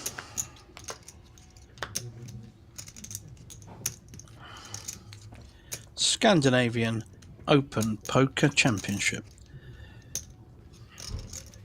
It's mainly Danish. There's not very few Norwegians and Swedes played this. Although my friend Svein, who is the Mr. Cool Bet, he did come down and play this week. Didn't have any luck like he did in Malta a couple of weeks ago, where he won 2 tournaments at the festival in Malta that will be back in Bratislava at the end of November. We'll be here for the whole week. Lots of fun tournaments to play, table games and Frankie's flips. So a great week that is, and a 500k guaranteed tournament. Incredible. And here we can see the list of the upcoming tournaments. 100 euros gets you into a 100k guaranteed straight after this tournament, finishing on the 11th. That's our next one here at the Banco Casino. More great value, and we'll be going into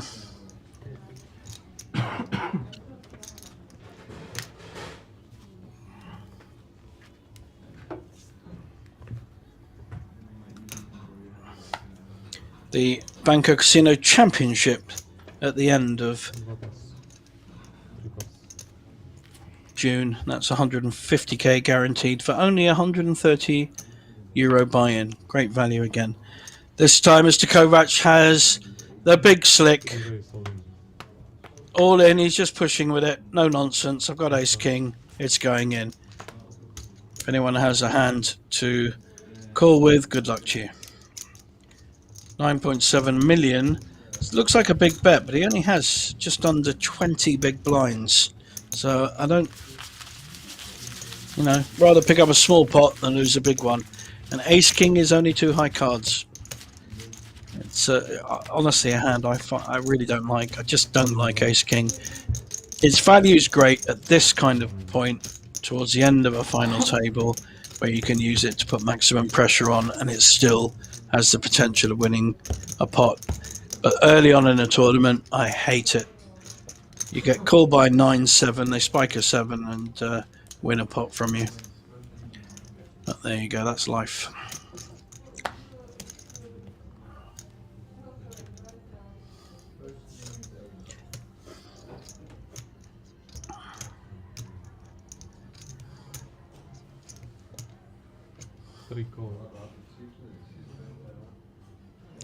Flat call there with the Queen 9. Both called. 2 chip leaders. Flat calling, so very little raising, lots of limped pots.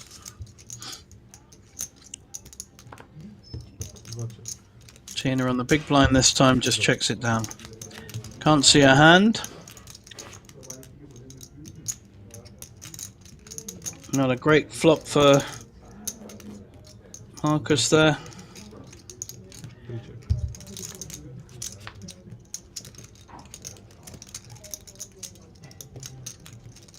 Any bets here from either player should take this down. And it's worth it. It's 1.8 million in the pot. Very conservative play.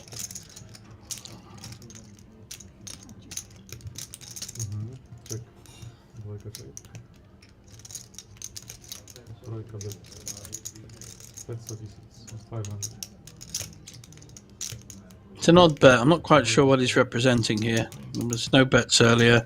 Rather an odd bet on the end. I think Tina will have it.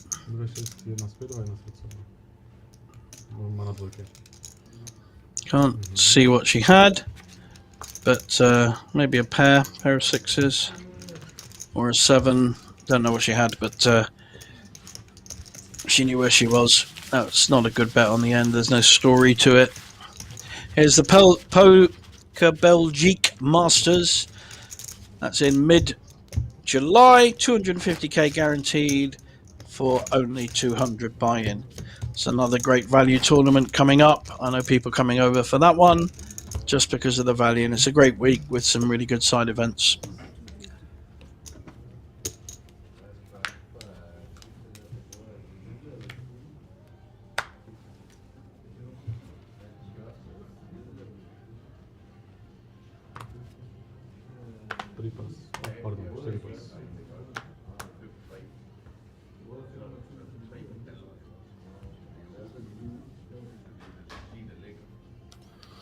Anders now with a pair of 10s. He's going to push all in. Again, he only has 9, 10 big blinds. He may well get looked up if either of the smaller big blind has a hand, but they don't. So that gets through. It's the kind of hand you want to get called with. You need to double up. So unlucky there that he didn't get a call.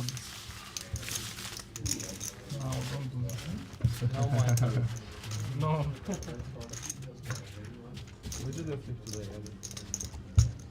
I need to call when I'm behind. So blind call.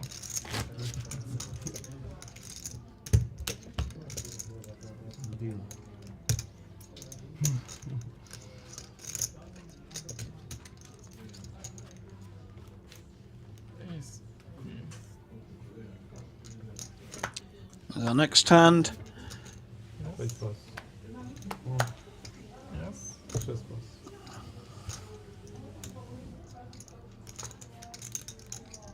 Tina won't be raising with that. No aces, please. Everyone folds to the big blind. It was a Jack 3 suited. No good.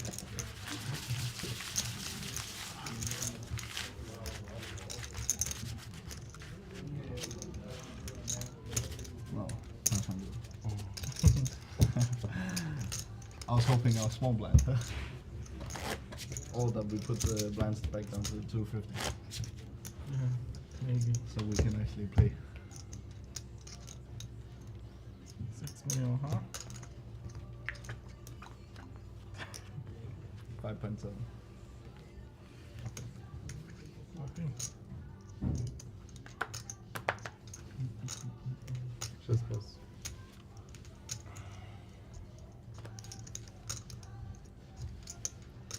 Top pass. Oh, battle. Let's see.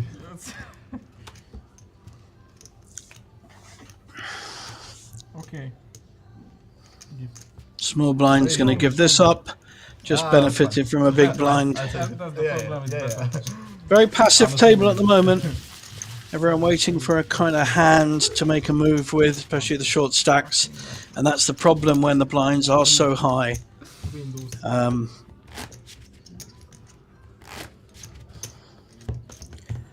Up on our screens is the Winimax.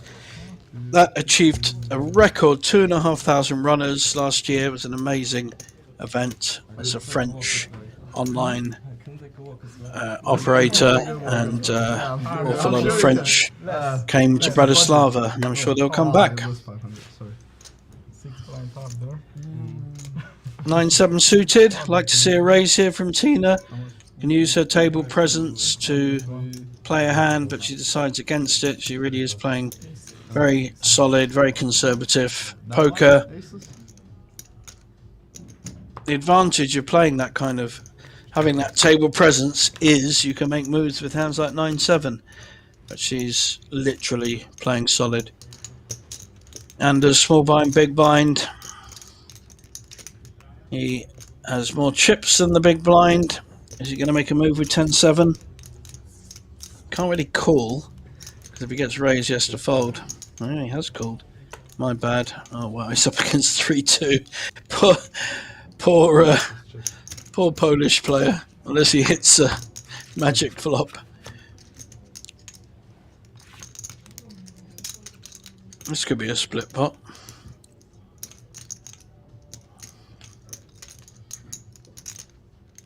Well, the 10 may be a kicker. Queen on the flop, 10's playing.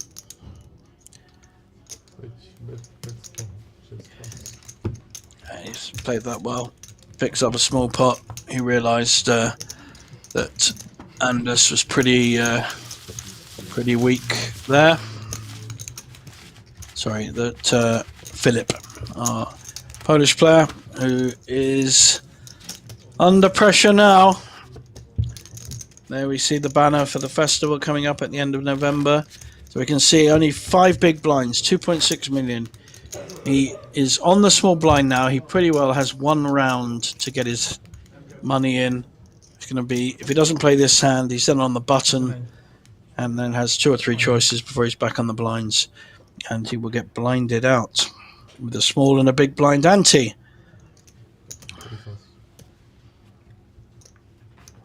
This is a raising hand with 5-handed. Let's see how he plays it though. I like to see a raise here. He's been pretty good at making raises with non-premium hands. Poor Philip. He really is not getting a run of the cards. Now Tina has been raised and she has 7-4. Let's see what she wants to do.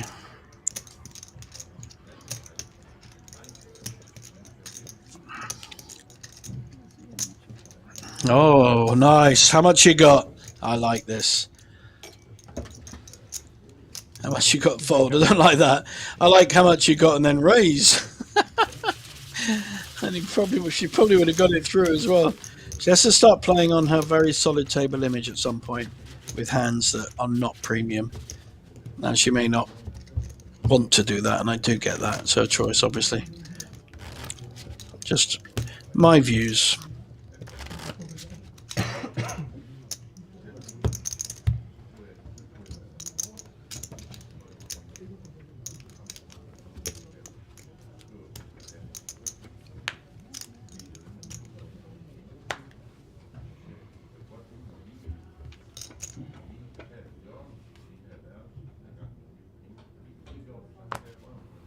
4 plus.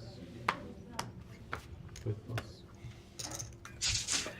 On the button, and yet again a hand that he just can't play. And the frustration is it's horrible when you get a run of just really bad cards and you know you have to get your chips in and you just can't. Tina. Ah, okay. 200. Turning it up. Raising with the 10-7. Seeing what the big blind's chip leader's going to do. Well, he's got an ace. He's not going to go anywhere, and he may just call because he's been quite conservative in how he's played his hands. He prefers to be the passive player, and that's fine, that's a choice. Let's see if a flop favours the raiser. She's up and down with the 10. It's not a bad flop really for 10-7. And now the 7 has hit. She's up and down with a 7. Still not betting. And she's hit her straight. Let's see a bet here. And an immediate fold. I'd have liked to have seen a bet on the turn there, just to get the pot juiced up a bit. Great, you know, you've hit your pair, you're up and down. You have a lot of equity there. Water, please.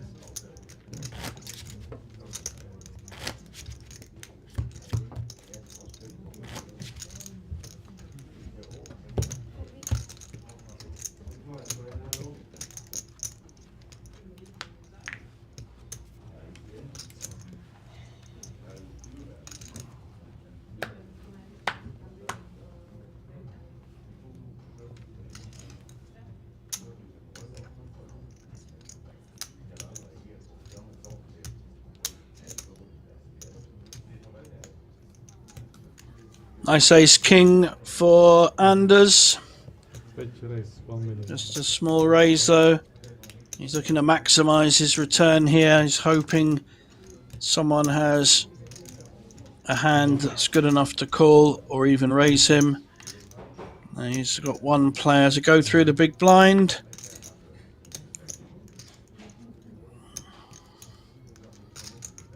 Obviously has some kind of hand. He's thinking about calling, and he does call. We don't know what he's got. I guess we'll find out.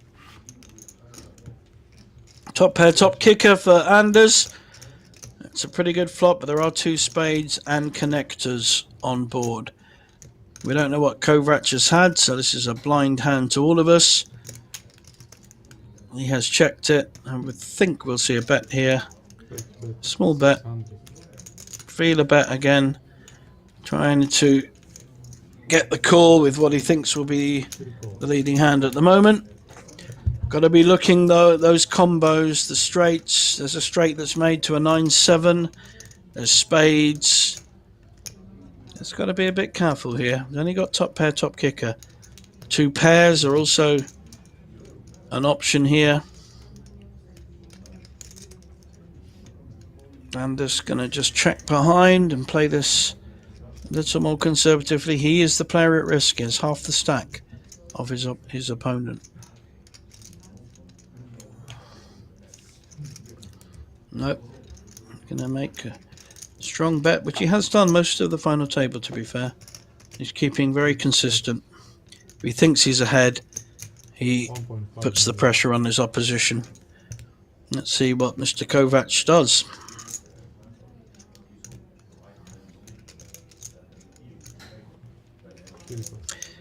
Yeah, good play, Anders.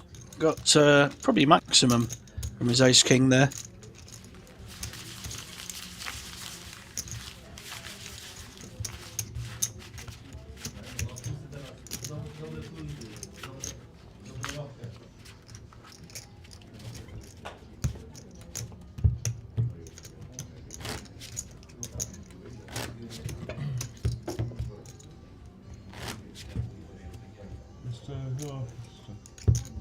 Kámo, přišla, no.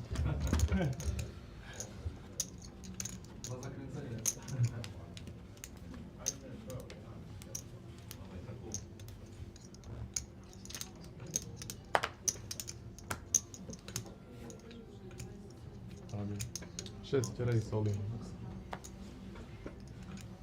My big blind. All in with a king 10 there from our short stack. 2 fast. 3 fast. Should get looked up with really quite a wide range of hands here. 4 fast. How much? Not much. Anders is asking. He's already got $1 million in. It's only 2 million to call. He's getting 2 to 1 on his money. Almost any 2 cards. Almost. We've got 7-2, 7-3. Fair enough. But any kind of 2 middle cards. Oh wow. Okay. Thrust down the 500 chip. Our next player out will be getting about over 9,000. I think it was 9,800, so nearly 10,000.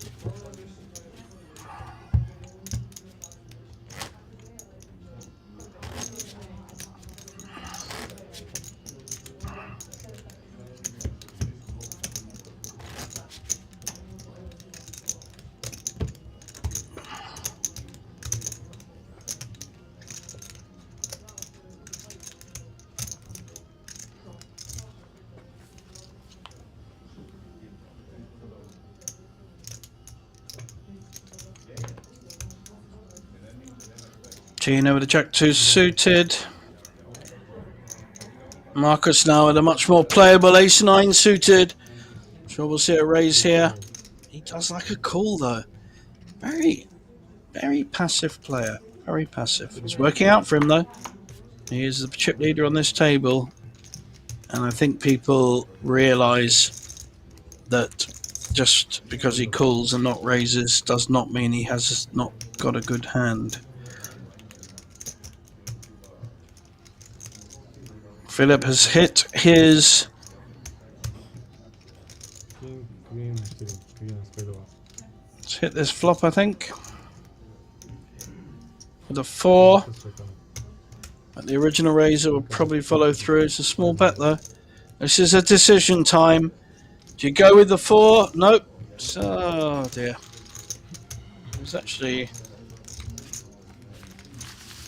quite far ahead there.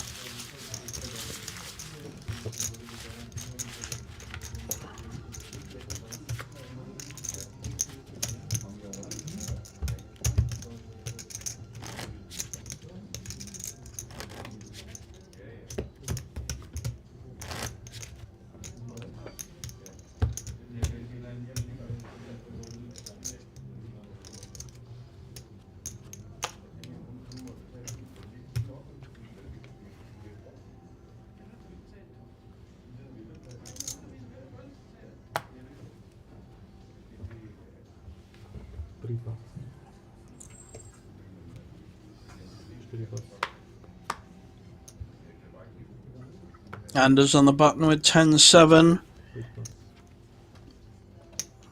Any kind of hand here. Oh, he's got a big hand. Now this is interesting. Does he shove or does he flat call and try and maximise the risky play to flat call? Yeah, I mean he has to shove, and he almost hoping Tina has some kind of hand to call with, which she does not. But he picks up the big blind and the ante. Picks up $1 million. Adds to his 2.5 million.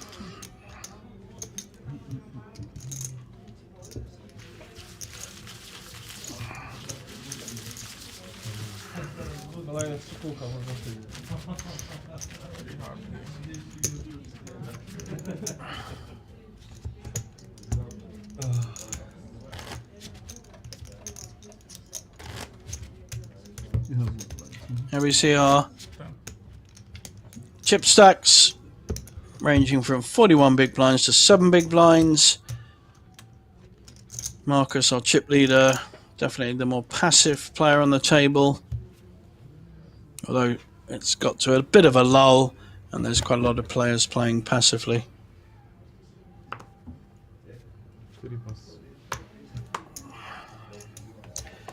Anders with ace 3, sides against it. Button folds. We're now on to the small and big blind. Tina with a jack 7. May try and get a look at a flop. May flat call and hope that she doesn't get raised. Well, 7-6 not in a good shape against Jack 7. Unless, they both hit a 7. This could be very good for Tina. This almost looks like a C bet. Now a gut shot draw and top pair for Marcus. He hasn't raised much here so far, so I would think we're only going to see a call. Oh, this is the first raise. Minimum raise is 2 million. Raise 1 million. Okay. So he actually hasn't put the right amount in. The minimum raise should be 2 million. And Tina snaps him off with top pair with a jack kicker. Crucial card 9. Hasn't really changed anything. Can Marcus dominate this? Will Tina stay strong and believe in her hand? She's betting. Now Marcus has to reevaluate his 7. He may feel he's behind now. But he's still calling. This could be a very significant pot for the eventual winner of this tournament. It's already 7.5 million. That may slow down the betting. It's made a flush. Neither player has it, but we know that Tina is winning. But will Tina check and Marcus bet? Will he play on that card? Not going to let... Oh, very nice. Tina, excellent play. Really, really good play. She's ignored the flush, the king, and she said, well, I'm going to continue betting. I'm strong. Great poker. Very good. Now Marcus has a difficult decision. He's hit the board, but Tina has bet all 3 streets. If he calls, it'll be 14 million pot going the other way, and it will bring Tina into the chip lead.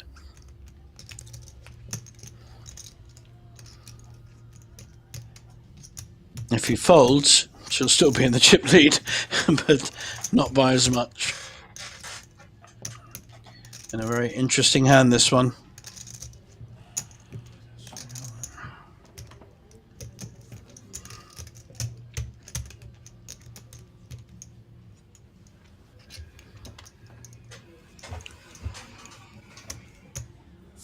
Trying to work out. Call. 3 call.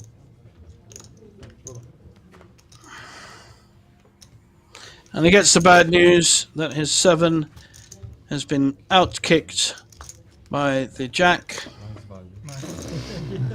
Didn't really find out where he was there. I don't think Tina was very sure where she was either. But what I like there is she continued to play the hand. She was aggressive with it and stayed confident. So very, very nice pick up, and she's now our chip leader.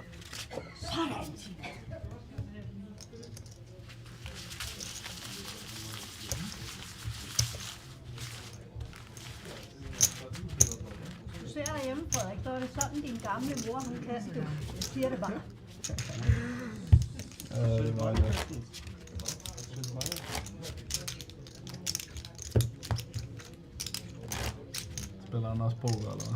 Ja. Den er 19. Ja, så sen det 100%. Godt, jo, det gør han, da han har sat op på fjernsyn.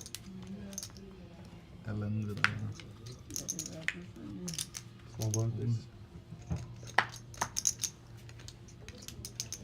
Take a pass. Chest pass. Tina on the button with a suited queen. Let's see if she starts to open a game up now she's chip leader. This will tell us a lot about the kind of player she is. 1.2 million. Ah, I love it. Well done. Good play. Whatever happens, I like the play. Now this is a perfectly reasonable hand to call with and see a flop. 2 middle connectors. And if he feels Tina's at it, he could make it a very difficult decision for her.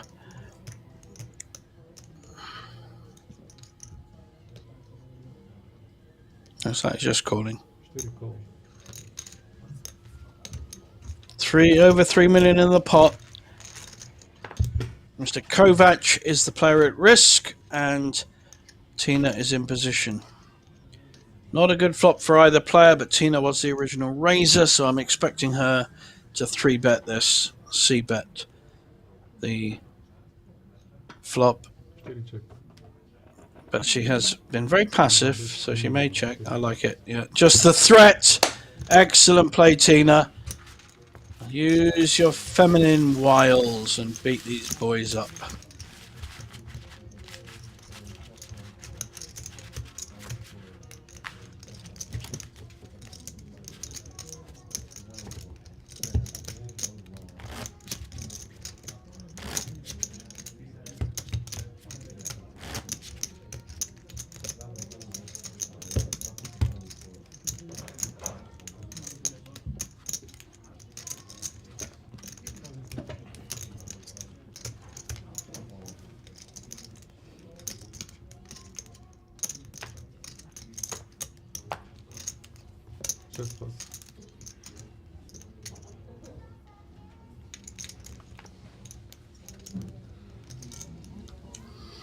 This time Tina with a very playable 6-5 suited. Love it. Just a call though. So at least she's trying to create action with these kind of hands. Suited king. In the small blind. Big blind behind him though.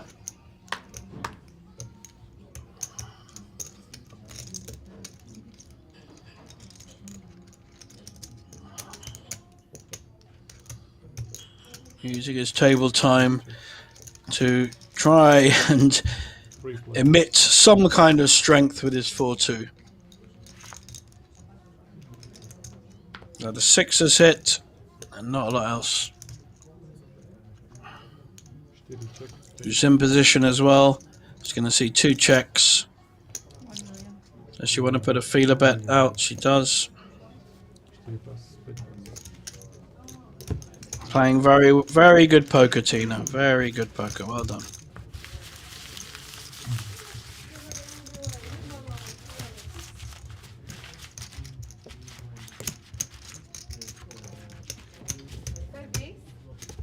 Yes, can I have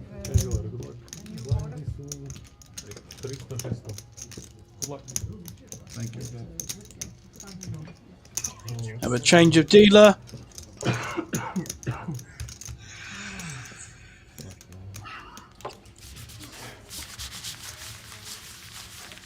Now we have the Winamax Poker Open in the towards the end of September.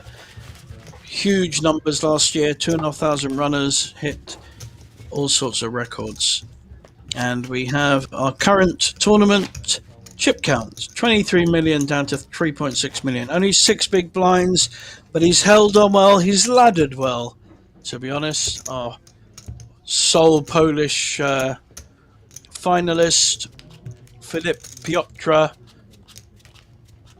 Kusevich. I think that's how you got him. So he started in 5th and he is still remaining in 5th.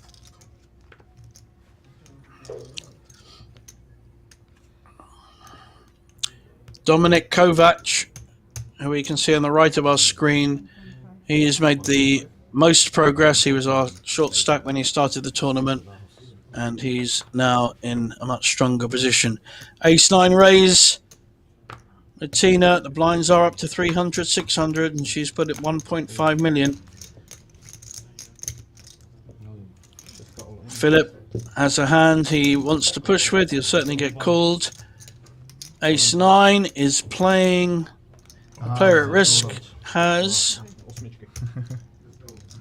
En faktisk meget vigtig for fed information. Ja, så er det mindre chance at blive avanceret ved det. pair of eights, so it's a classic race. It's a flip. Pair of Chinese aces against a real ace. And a 9. So far, so good for the eights. Could be a little double up from 3 million to 7 million. Just needs to avoid an ace or a 9. Sorry, not a 9, another 8. So an 8 would give a straight, Ice from space. Come on. but he's big favourite now. No ice from space. Double up for our short stack, who's been very patient and just has had no cards. No 8 flip. So, well done, sir.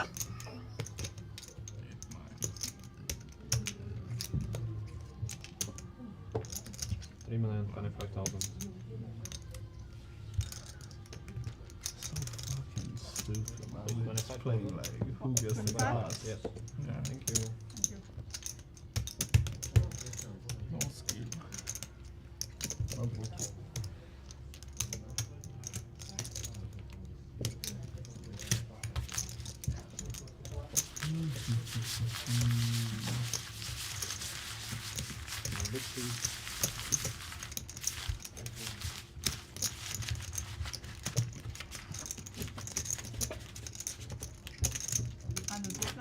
Yes. 600.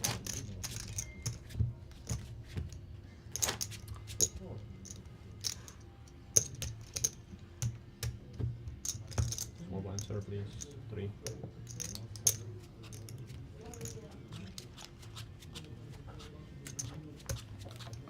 Nice comment on the stream there.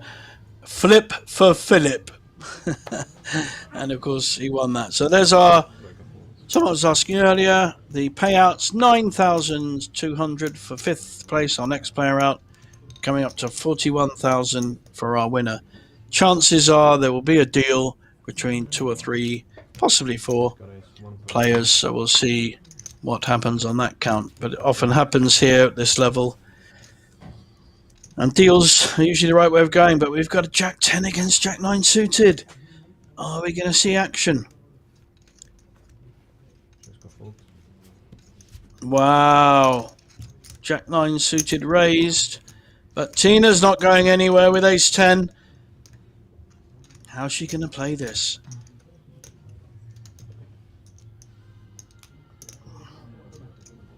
She's been playing fairly conservatively, but I must admit I favour the raise. I don't like the call here. That's very passive. And she's out of position. So just ceding the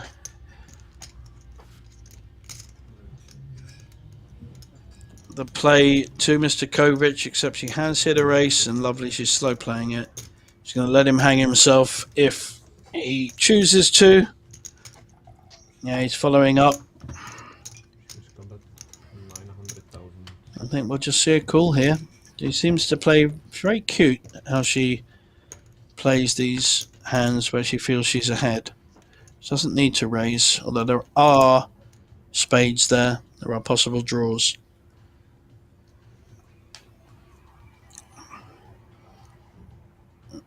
I like this. Bit of Hollywood, lots of thinking. She knows she's ahead. Check out the opposition. Good player, Artina. Miss Christensen from... I think we're going to see a raise. Okay. Very good, yep. So she just decided to take it down there and then. And if she had come across major opposition or a all-in re-raise, she may have had to reconsider her ace 10. But good play. Takes down another pot. Chip leader increases their chip lead.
Let's go.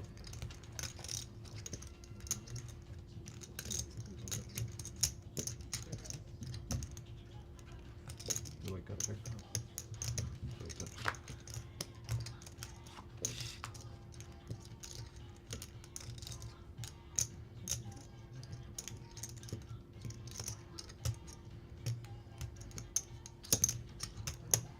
Do I come back to 1 million? Do I put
Anders with a very pretty king queen suited. He's only got 12 big blinds. May well go all in here. Already 1.5 million in the pot. Blinds really are Yep, there he goes. raise all in? Or fold? 6-2 folds. Jack-2 Tina will fold. We'll see what the blinds have got. It's a pretty big bet for Mr. Kovac. Small blind folds. Does big blind have a calling hand? Well, it's possible. King-8 suited. But unfortunately, he would be at risk, so he folds. Nice play there by Anders. Picks up really quite a big pot at this stage. Even the blinds alone are quite a big pot.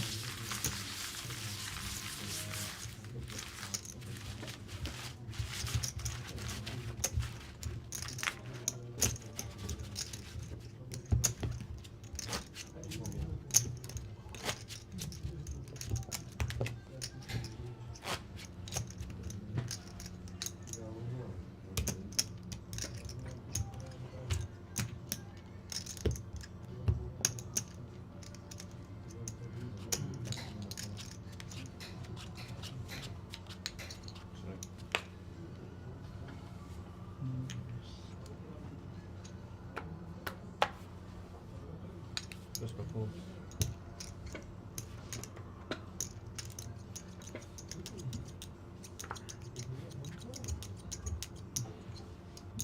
Wait for fold.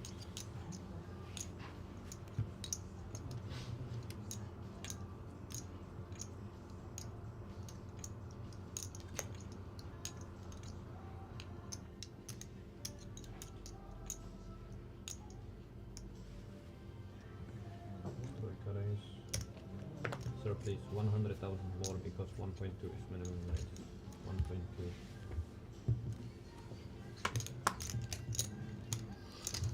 So again with the king queen. Styrka fold, hey. I'm going to raise with the king queen.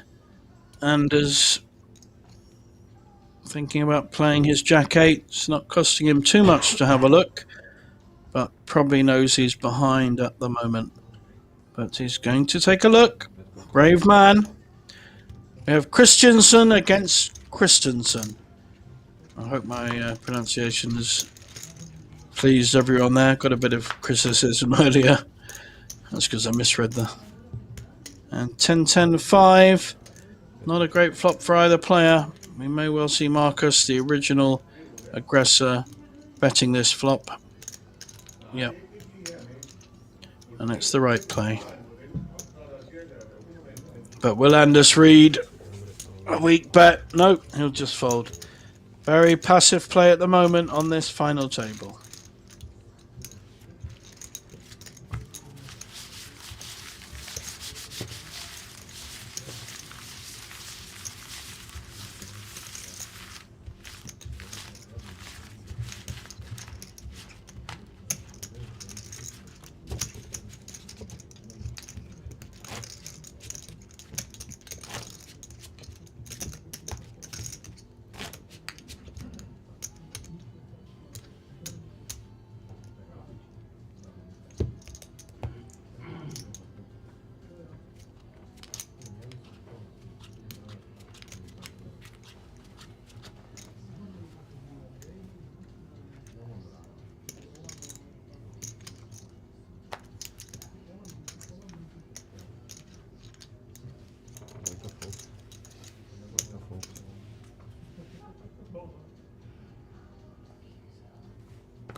Fold.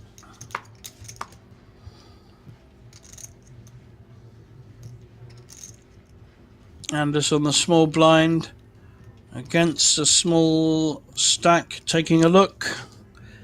Only got the 6-4, but may decide to make a play. May not. It's a risk. Let's go call. Just calling. Queen 8 suited. Quite strong heads up. But will our Polish friend realise it? And he's just had no cards, Philip. I do feel for him. But all in, very nice. I love this play. Good stuff. He saw weakness and pounced. And although he only had Queen 8, he felt it was probably the better hand. And it certainly was. Well played.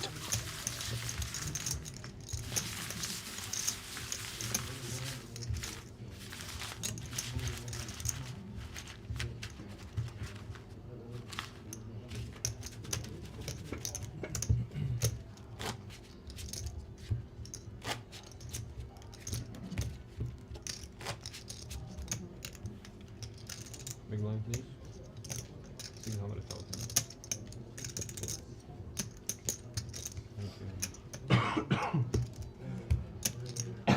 you.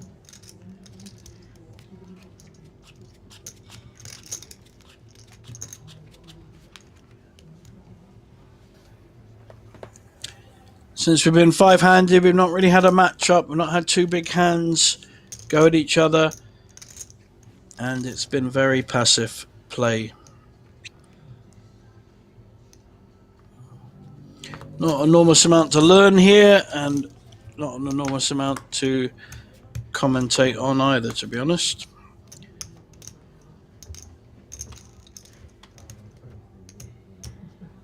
Philip now up to 7 million.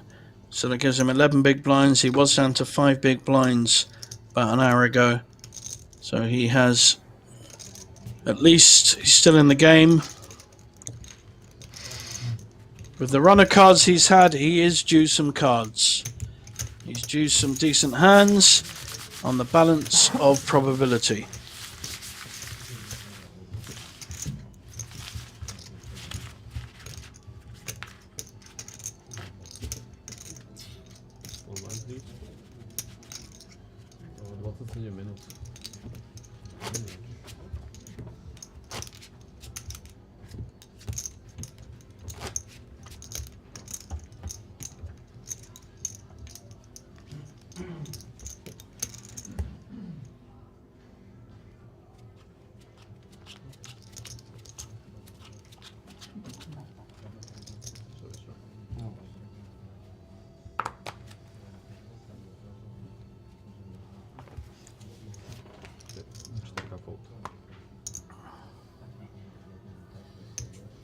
Anders now is also down to 10 big blinds. He has a suited king.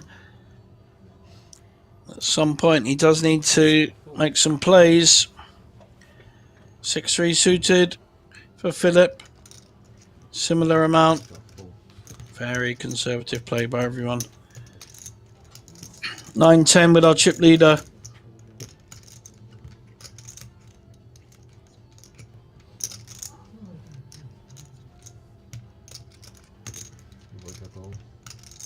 Calls the 600 and 6-3.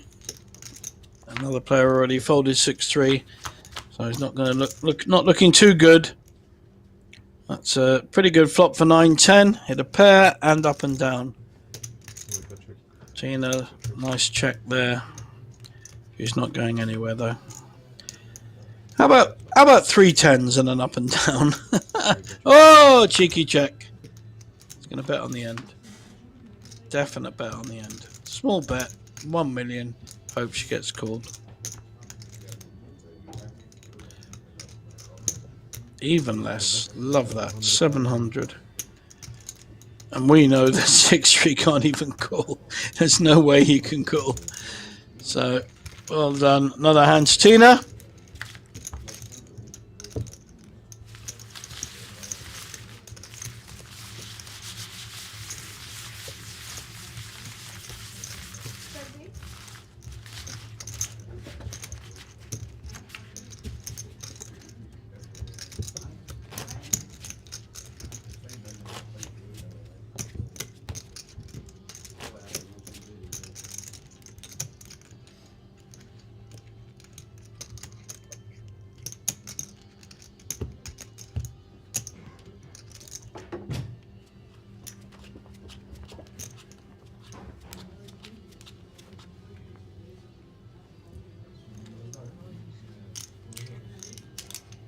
Come on, guys.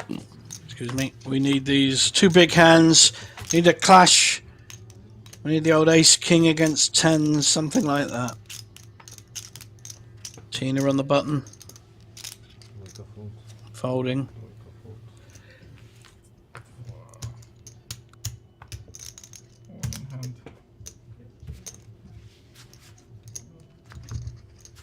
I don't expect Mr. Kovac wanted the fold there with an ace-7 suited. Might well have played that one. Such is life. An awful lot of folding to the big blind at the moment. We even had a player leave the table. And has gone for a short break, and he's back.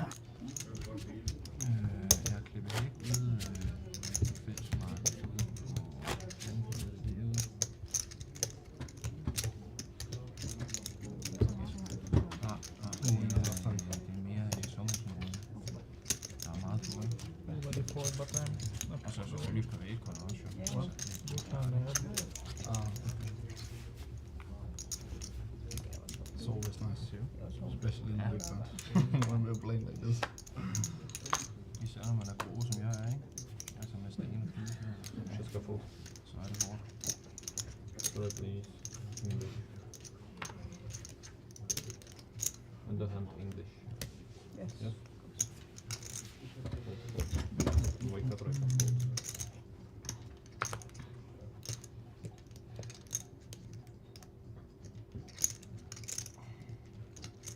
Morning. This is All in from the small blind. Very hard to call with Jack 5 offsuit. He's doing a little bit of Hollywood, but pretty sure we will see the fold. His face says I've got ace-10 and I don't know what to do, but we know he's got Jack 5. So lots of Hollywood, bit of time, and then he'll fold.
go fold. Like a fold.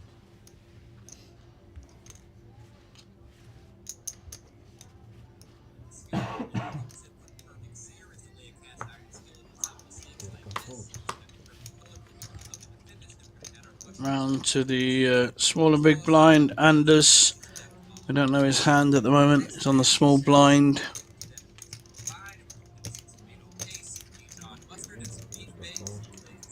Just flat calls. I think we'll see an all-in response. And then ace-10 suited. It's a big hand heads up. And he does dominate. Anders, he would put Anders at risk. Anders wanted to see a flop. No idea what hand he had. I don't know. 9-6, 9-7. Just guessing.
Here we have a big hand finally. First big hand of the final table.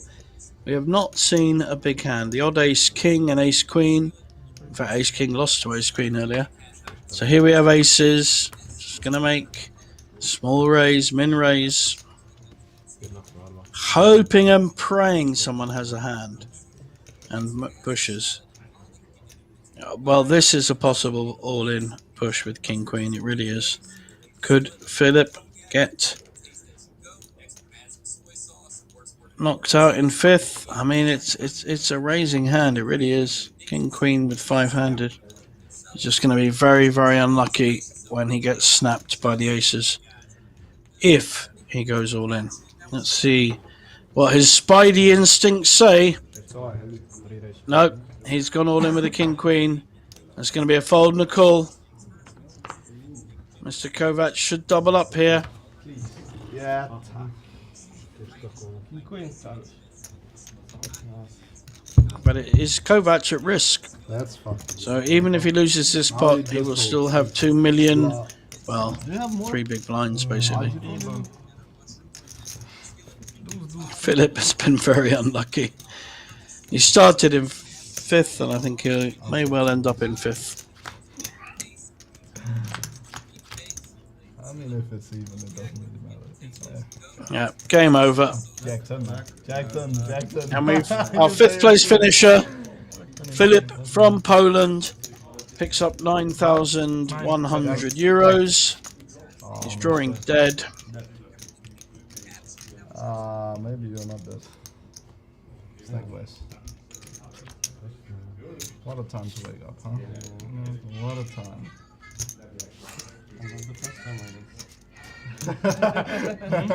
And not the first time, I guess. Not the first time.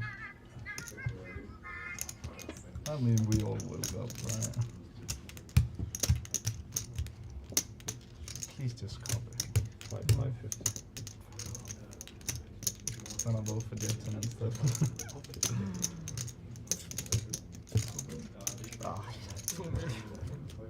Still alive.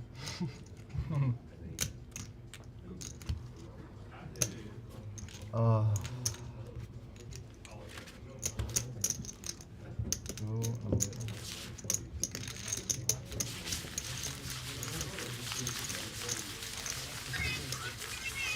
You can see Philip now has 3 big blinds and Anders 7 big blinds, so they really are in crisis territory. Why could you not? And Tina has increased her lead, 40 big blinds, 24 million chips, double the next player. And Marcus and Mr. Kovac will be battling it out for second, the way it's looking at the moment. The one double up can change the whole game, and that's what happened to Tina earlier. So who knows?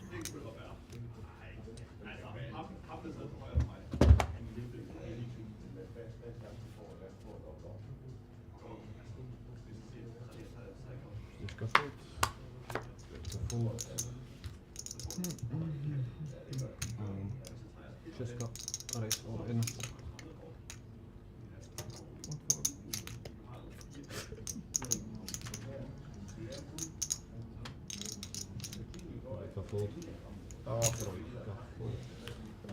So lucky. Second time. Nice hand for Philip there.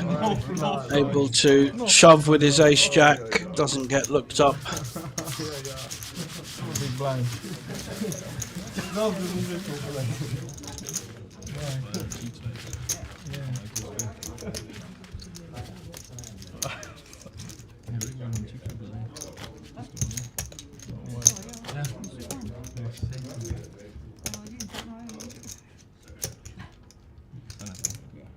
a very long day.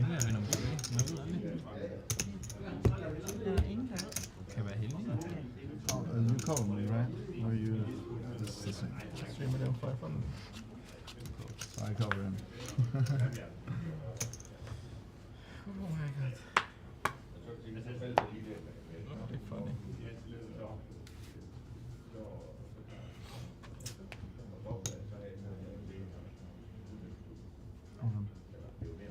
Pitkä race all in. King 10 push. Perfectly reasonable push at this stage of the tournament with 5-handed. So only the big blind can call. A potential calling hand, but it's a quarter of his stack or a third of his stack and just not worth it. So nice raise there, and Philip is still alive. Nice of you to take from that big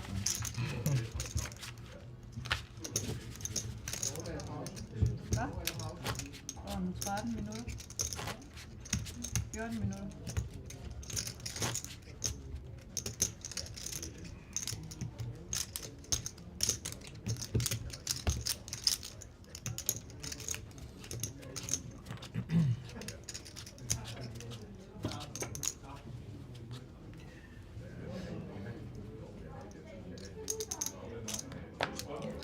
Next hand is dealt out. Fold.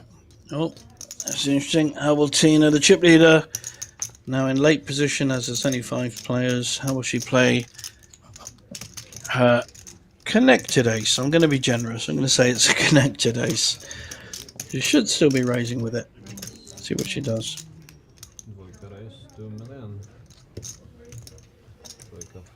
2 million. And she's going to definitely come up against resistance here. Mr. Kovac. One of the non-Finnish players on the table.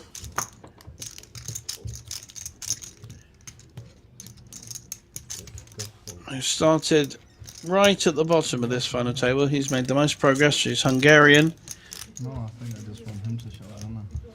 He decides to fold ace jack 5-handed. Okay. Right. Yep. Well, that's a choice.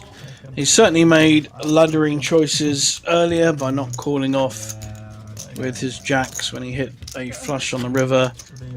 I was put under pressure. It wasn't even all in. It was 2 million, and he has 6 million behind. Pausen 12 minutter, gider du? And he's definitely showing some weakness here, but he has laddered No, fuck off. 5 Okay, if you give me and is in decent position at the moment. Somebody wants kebab. Kebab rolls. I would like a kebab roll. Kan du få en med? Den må du gerne. Medium chili. Uden til mig. Tak. Tak.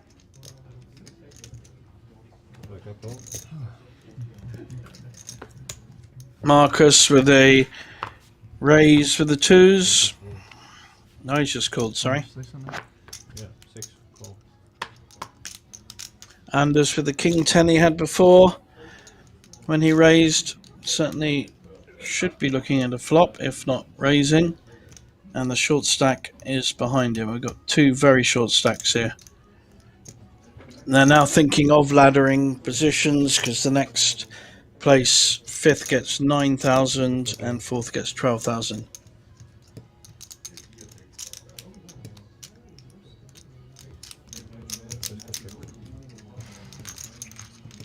Philippe checks. It's all going to be about the flop. This one, 3-handed to the flop. Anders has hit his king. Slow playing it, hoping someone bet. Oh, and he's allowed the 2s to hit a set, and we also have 3 spades. So he's gone from hero to 0 on that turn. What a turn for Marcus. I don't think the king's going to get away from this.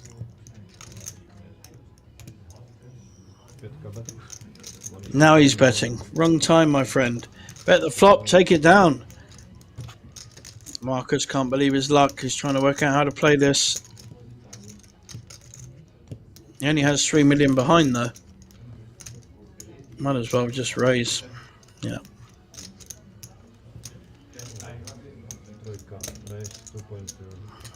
That's 2.2 million, a minimum raise. And I can't see Anders doing anything but getting it all in with a king. Maybe slightly frightened by the flush. Certainly won't be putting Marcus on twos. And now he's concerned about the laddering position. Should have bet the flop, son. Got himself in trouble here. The straight's there, the flush is there. He doesn't know, like we know, he's up against a set and drawing dead. That'll be an all-in and call. It's going to take his time, but he's definitely calling. We wait for all in call. And Anders gets the bad news. But to be honest, he calls that himself. If he'd have bet his king on the flop, the twos would have folded like a limp lettuce. And he is drawing dead, so he's already leaving the room. We have our 5th place finisher. He tried hard, fought hard, but ended up 5th. He started in 3rd place. So to be honest, that's not a great return, but he does take home €9,190 from the original 185. I don't know whether we're going to go into a break soon. I hope so. He says, having sat here for a long time. We're down to 4. Queen 9.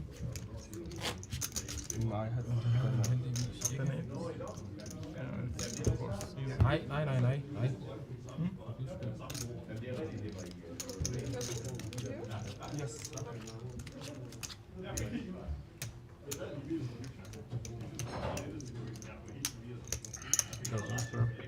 Mine? Yes, it's also yours.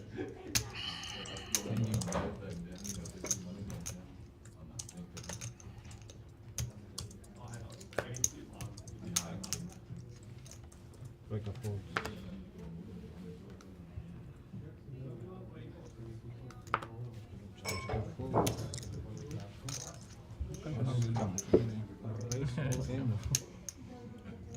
I think I have to call you You don't even have to without vote. seeing my cards, so I call you. Yeah, All in call? yeah.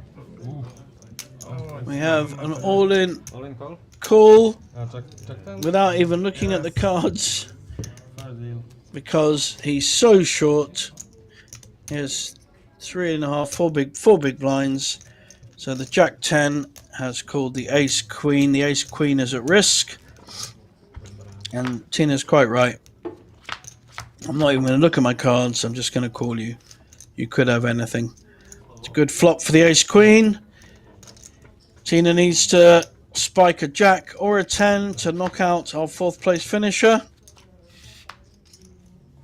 And she will not. So double up for our Polish friend who's really had a bad run of cards tonight. So no worries there. Ace Queen doubles up. Still not got that many blinds, to be fair. But he's done very well to hang on. 2.3. Oh, man. Crazy game. Yeah.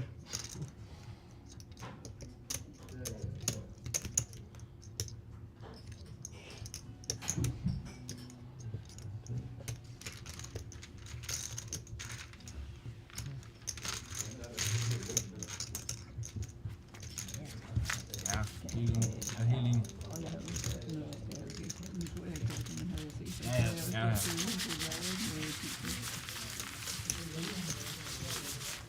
Der var jeg sgu også holdt med det.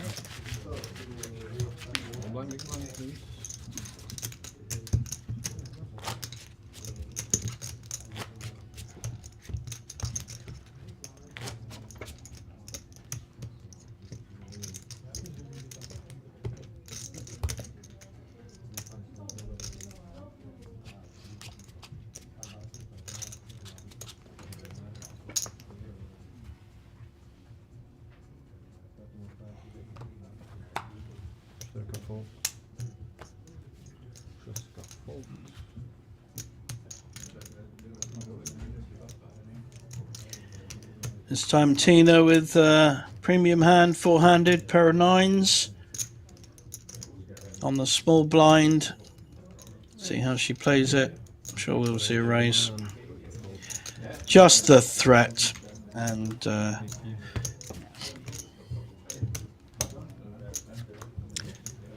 Marcus folds. Fair enough.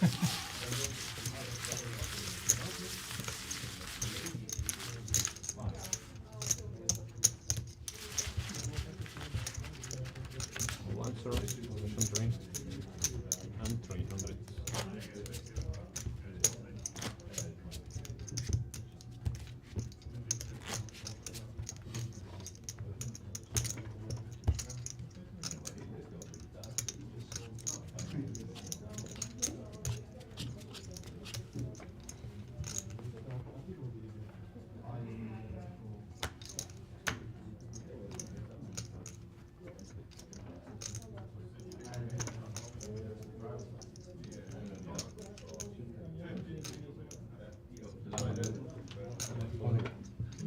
Just replace all of them.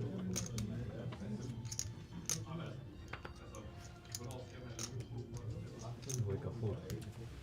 Wake up food. Good news.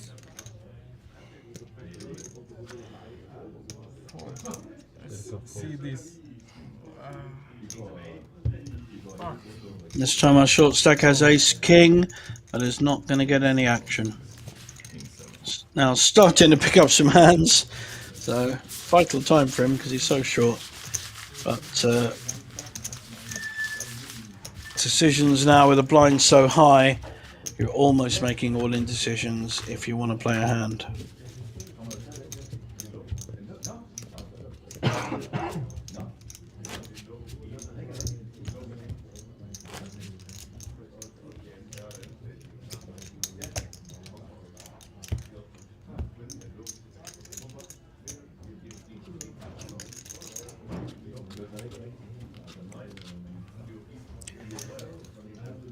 Bit of a waste of ace king there for our short stack. Next one out gets 12,000, all the way up to 40,000, 41,000 up the top. But the blinds are so high that it makes it very hard not to be all in if you want to play a hand.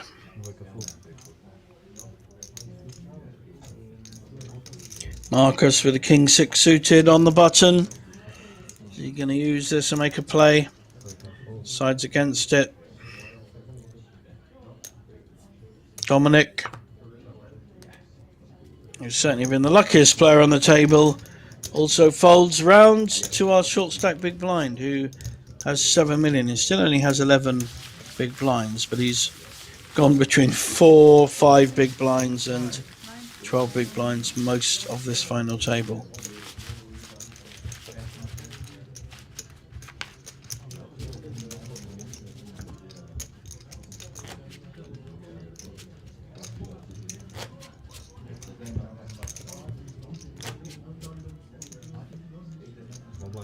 Big blind? 6.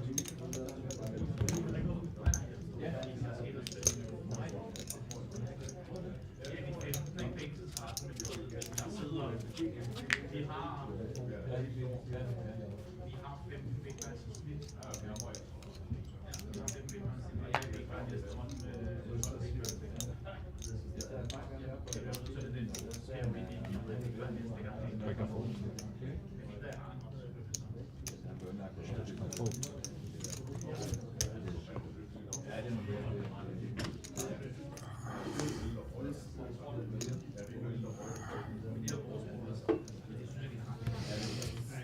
Folding around to the big blind. I think we are going into a break, everyone. Grab yourself a drink or a cup of tea, maybe a sandwich, and we should be back in about 15 minutes, I think.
Тоже 6 пас.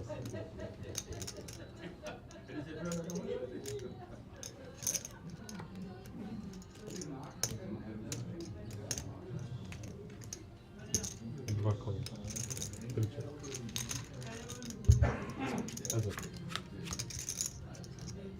Welcome back, everyone. Final four here at the Banco Casino. I've got a 2, 3, 4, 5. Tina slow playing her hands, and she's hit the jackpot. 2 million in the pot already. She's checking. I love this. She's looking for Marcus to hang himself. Chip leader, all those red chips. Now we'll see a bet on the end in the hope that Marcus has hit something. Unfortunately for her, he hasn't. So, waste of a straight. But she played that very well. Nice increase to her stack. And still is the big chip leader with the final 4 left.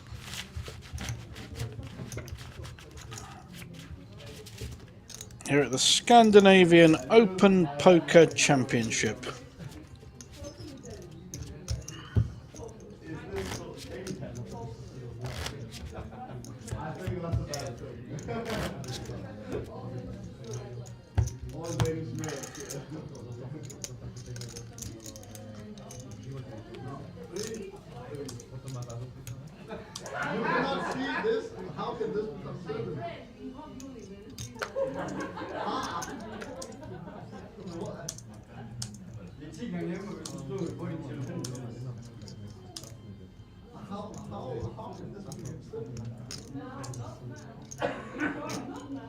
Look, this is 7.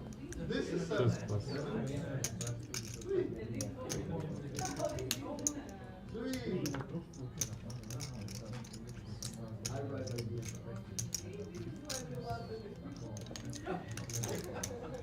Tina with the 5-4 suited on the button. 2 raise. 2 million. Nice, I like this. Trying to widen her range of starting hands.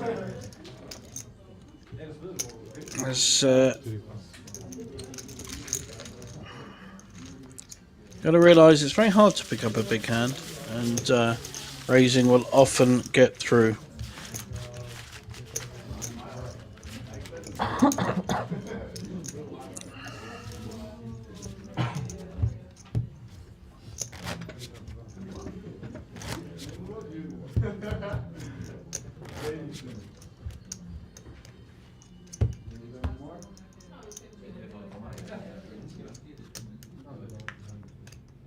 How long does it take?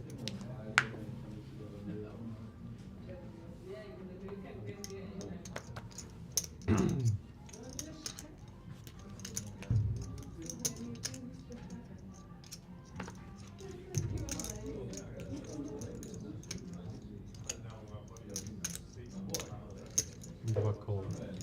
3 пас.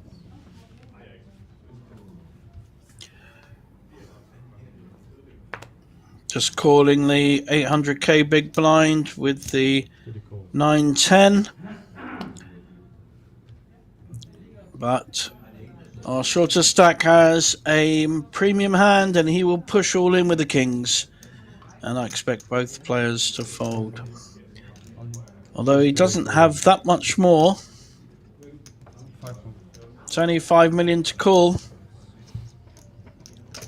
But 5 million out of 7 million is a lot. So lovely timing there.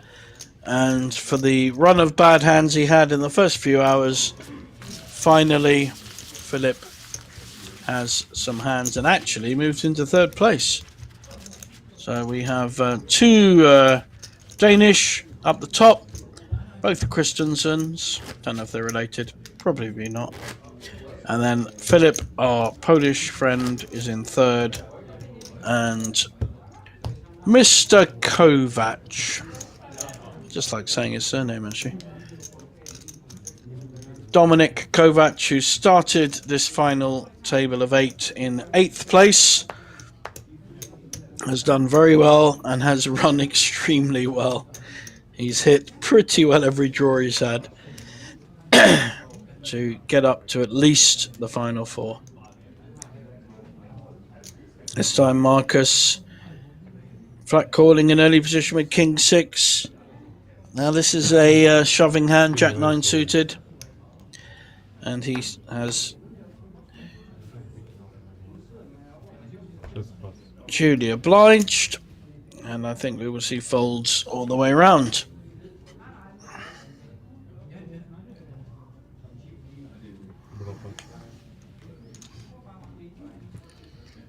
I think Dominic playing his hand very well here, Jack 9 suited. It's not a premium hand, but four-handed with his chip stack to put pressure on the other stacks. I mean, it's still half of Marcus's stack, and he's Hollywooding here because we do know he's going to fold his King 6.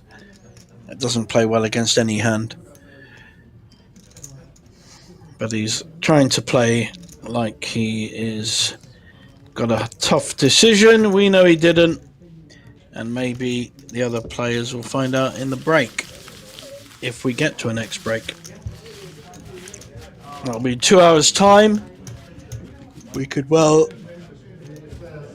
have this tournament finished by then because the blinds really are punishing.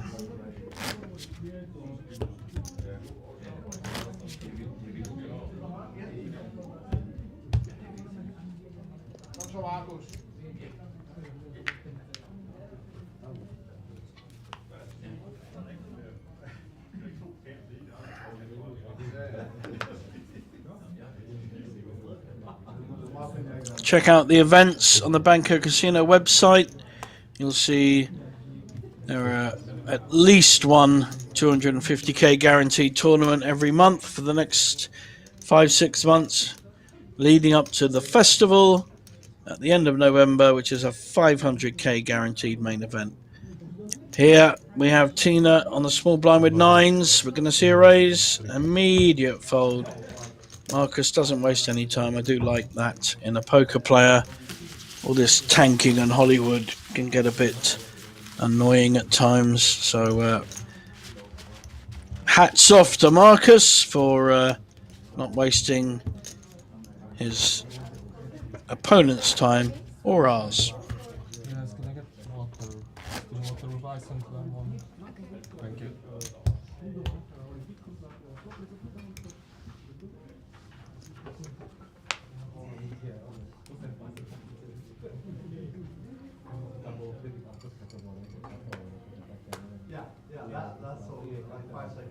This time a trickier decision for Philip.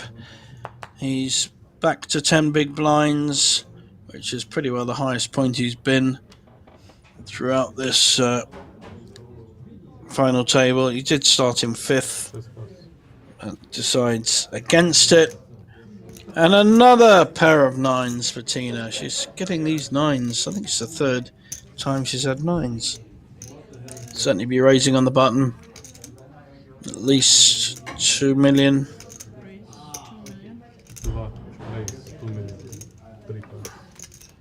Or exactly 2 million.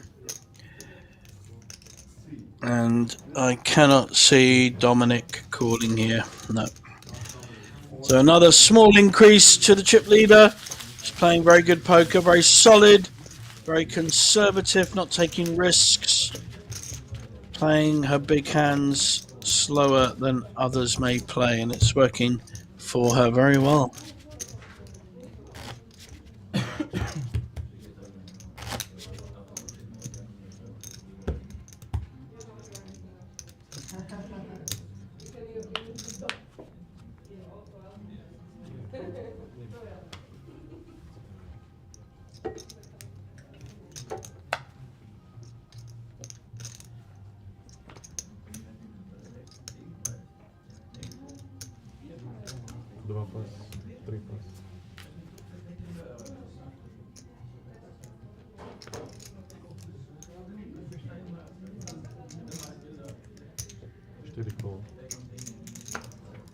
Dominic calling with a 5-4 suited. I don't think Philip's going to raise. He'll want to see a flop with a 9-8. It's a very playable hand, but No, that's as good as it gets. He's got 2 pairs. Let's see if Dominic gets in trouble. And I can't see Philip folding here. It'll almost certainly be betting the flop. Just bet 900. There's Dominic thinking about repping the 3, making a move. Does look interested. Did he raise? 2.5 million. Yes, he's made a raise to 2.5 million. Now Philip just has to decide. Wow, what a play by Dominic. What a play. Takes the 2 pairs off. That's, again, that's very strange. You can't, you're short stacked and you hit a flop. You can't fold. Wow, okay. I guess I'm learning every day.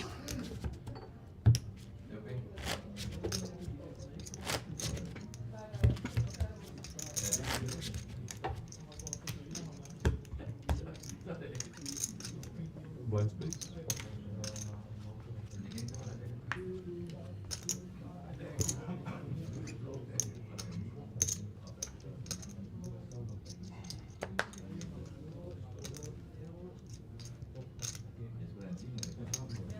Because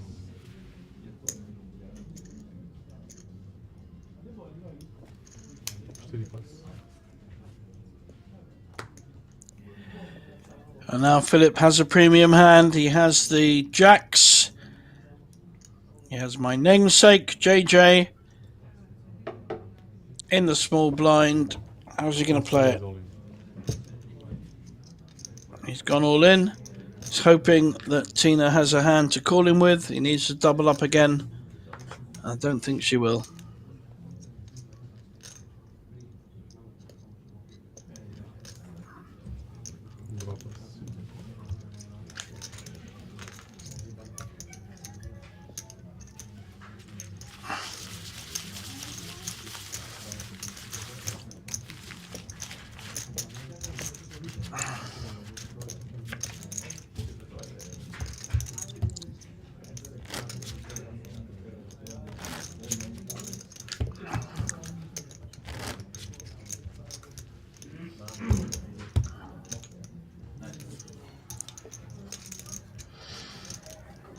Hands coming thick and fast now with only 4 on the table. 12,000 for the next unlucky player who is out, through to 41,000 at the top. Looks like we've got Dominic. He's under the gun with 4-handed. Everyone's in some role. So we see a raise here. Tina will fold with a 4-5 offsuit on the small blind, and we're yet to see. Marcus wants to peel. Jack 5 suited.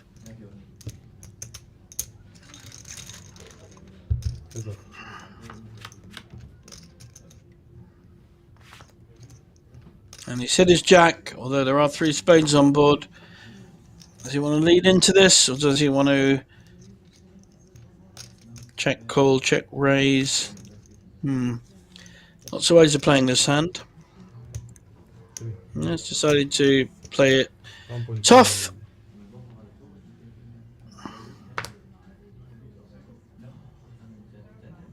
Not folded yet. Looks interested. Tough decision if he pushes here for Marcus.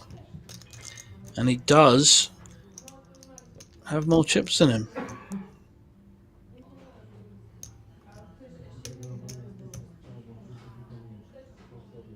If he just flat calls, that we can't see his hand at the moment, but it does lend itself to being 1 high spade. So it could be ace 7, king 7 maybe, possibly king jack.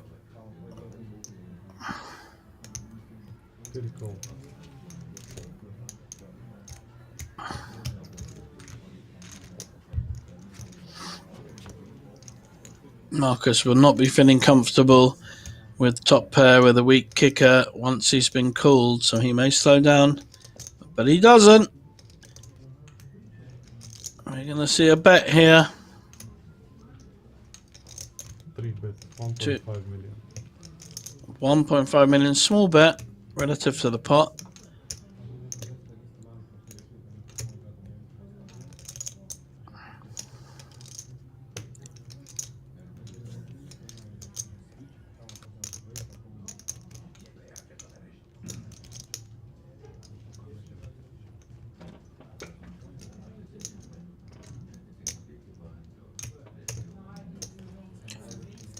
Dominic, very calm, very collected, deciding what to do.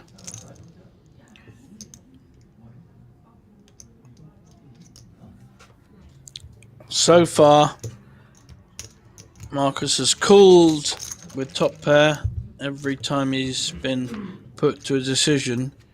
I'm not so sure that top pair is going to be good here. Not with his kicker. Well, he has no kicker. I think this hand will go to whoever is the bravest player. There's 10 million in the pot. Marcus has 6 million behind.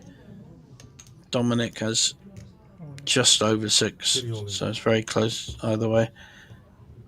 Dominic's the one making the move. Now, without seeing his cards, I've put him on a better hand than Jack 5 all the way. 3 call. And he did call. And what have we got? I I think he must be winning with the knock on the table. All in call. Like that. And he has nut flush. A6, he's been slow playing all the way. Well played, Mr. Kovac. And he has knocked out Marcus, who was our chip leader for quite a while during this final table. And we have lost 3 of our Danish players. We have 1 Danish player who is chip leader. We have our Hungarian friend, Dominic Kovac, who started this table as the shortest stack. He has played really well and, to be fair, run very well. Got very lucky on 3 big pots. Came out the right side of all 3 and has increased his stack. And Philip, who started in 5th, will finish at least 3rd for, I think, something like 16, 17,000.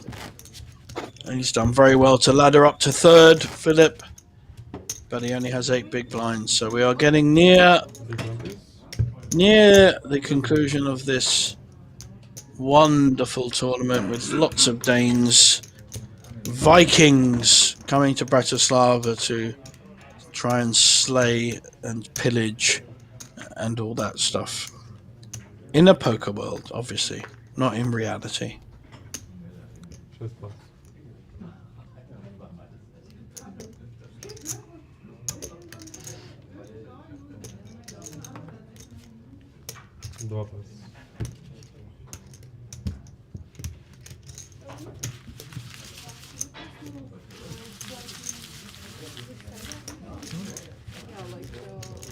This is your box? Yes, yes. Okay. Just move a little because you can't take me. You're sitting in front of the dealer. On został, on se posúva. Zostavené, tým je tak však? OK, hej, zostavené. No, jasné.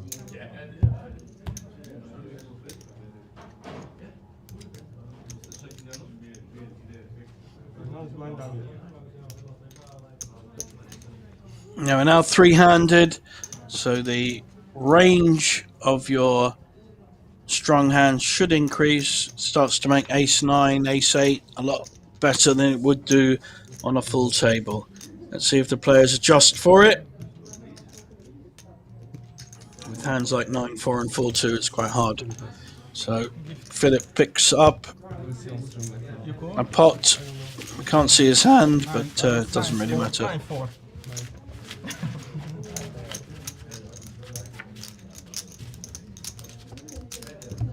As our prizes, 41,000, 25 and 16. So Hi. Pretty good. Sorry. Pretty good prizes, whatever place You can our finalists finish. just put the cards there. Okay, okay, Can sorry. I help you?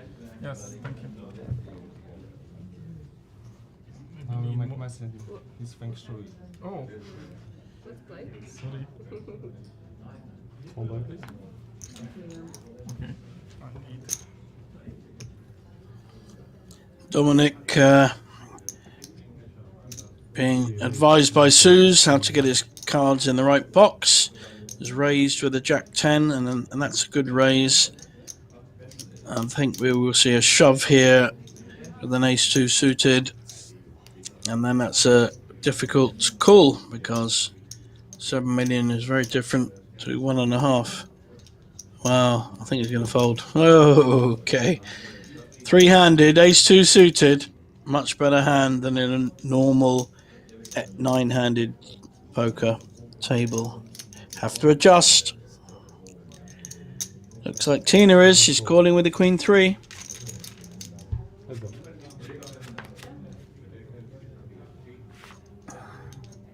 Smashes this flop. 2 pairs. She'll probably check it. Double check. That's her way of playing. Passive. Just let the other players hang themselves. Very interesting style. And look at that. 2 million. She's just induced a 2 million bet. Just call it. Don't raise. Even though there are potential clubs there. You almost want him to have Ace Queen here. Or King Queen. We know he's drawing pretty dead.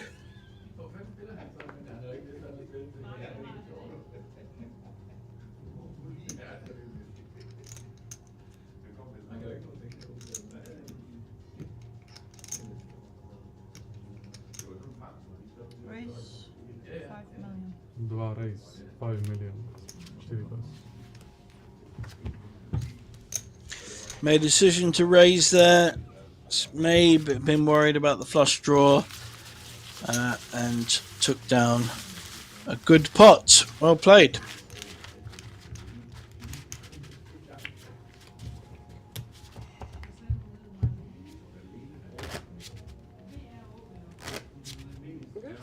Thank you. You just move back. Oh, okay. Yeah, just slightly move there. Thank you very, very much. I'm not gonna bother you anymore.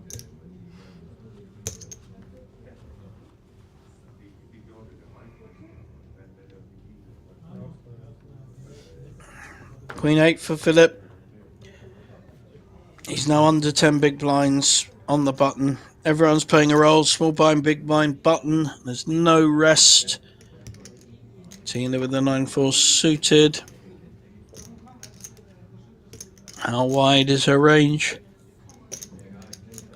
Raise 2 million. 2 raise, 2 million.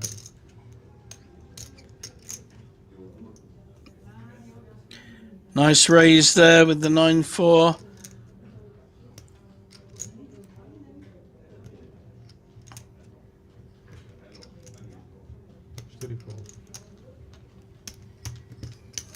Call. Heads up. From Dominic. It's all about the flop. Excuse me.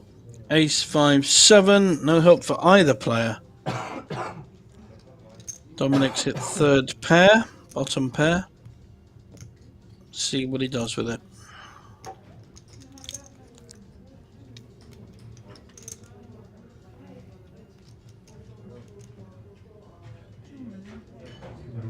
Bet 2 million.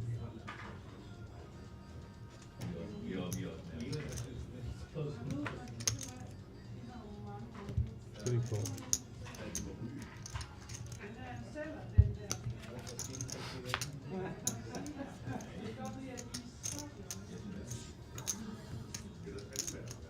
Five still leading. Dominic not any outs really at all except 3 9s for Tina. Dominic doesn't need to do a lot here if Tina checks. He's got value to call, and there's not a lot of upsides with betting.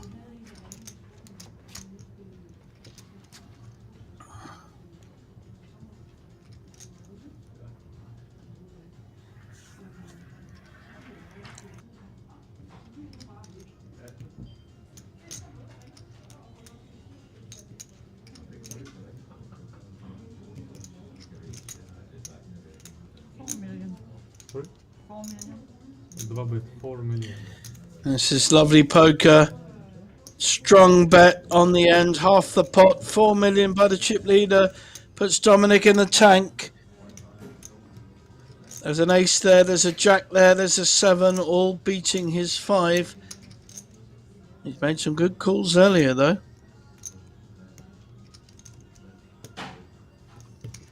Call.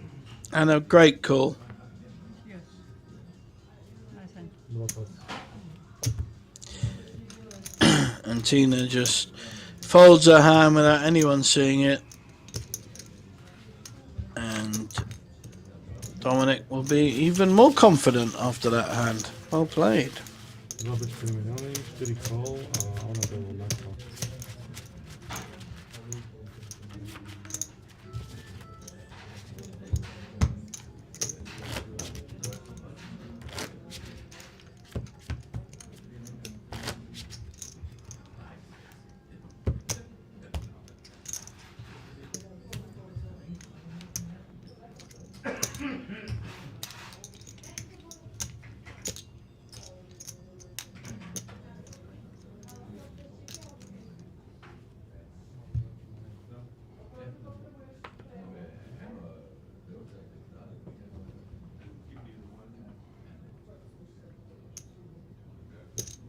Dwa call.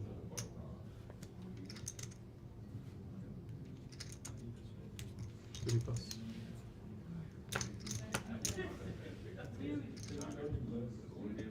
Sześć check. Heads up.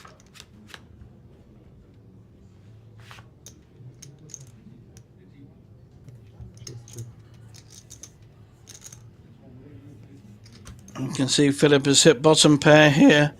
He's up against the chip leader, who is not going to give him much room to manoeuvre. So although we didn't see her hand, the way she has bet it, I'm pretty sure she had at least an ace or a queen. She's been playing very solid, conservative poker, and that has done very well for her on this final table.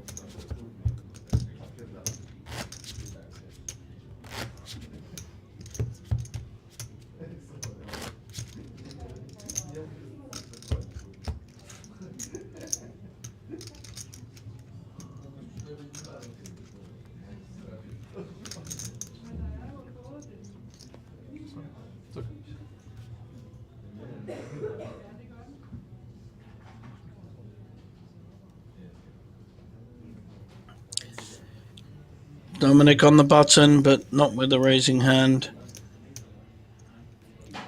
As soon as Philip has any kind of hand, he's definitely going to be shoving. Meanwhile, Tina picks up the blinds and increases her stack again.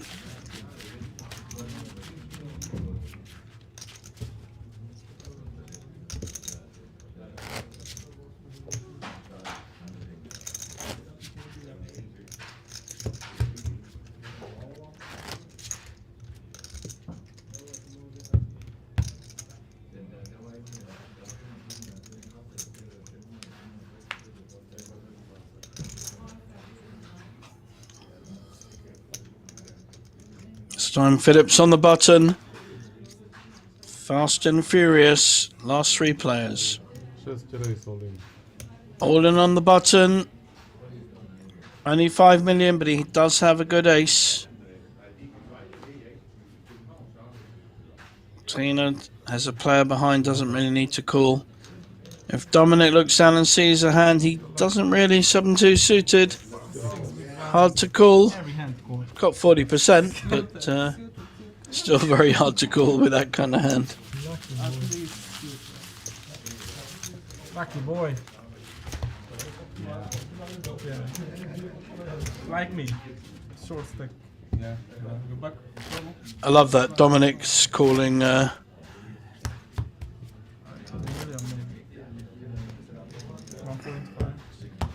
his opposition lucky boy when he has run so well on this final table.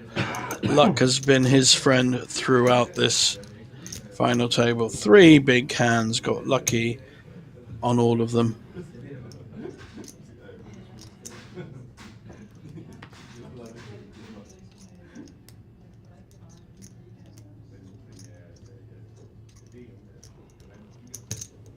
Dwa call.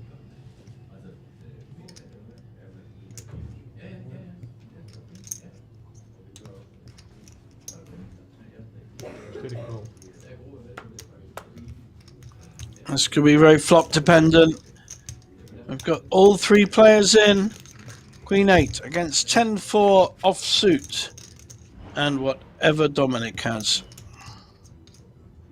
Cztery check. Philip has hit. Dwa check. No bets. Ace of spades gives a flush draw to Tina. Can't see Cztery check. Dominic's hand at the moment. Dwa check.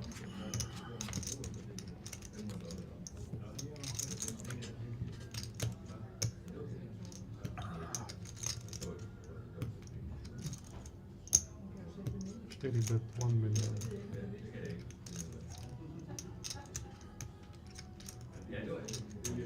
Dominic betting $1 million. It's a tricky spot for Philip, who has hit the 4. Really does have all 3 options here. Folding, calling, or raising. He decides to fold.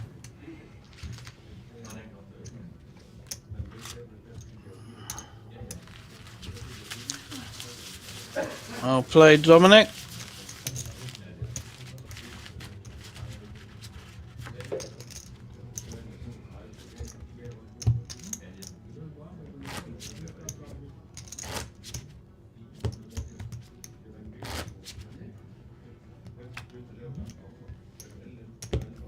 We can see that our chip leader's actually turned around, and Dominic is now our chip leader ahead of Tina with our short stack. It's been pretty well short stacked the whole tournament, or the whole final table anyway. Cztery pass. 3? 8-3. In the suit. Yeah. No 7 deuce now. Come on. I want heads up and blood.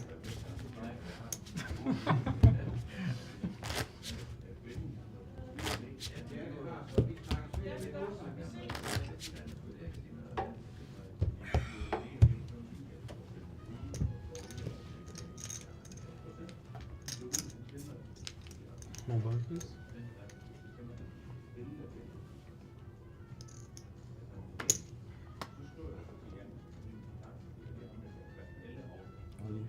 Sześć race all in.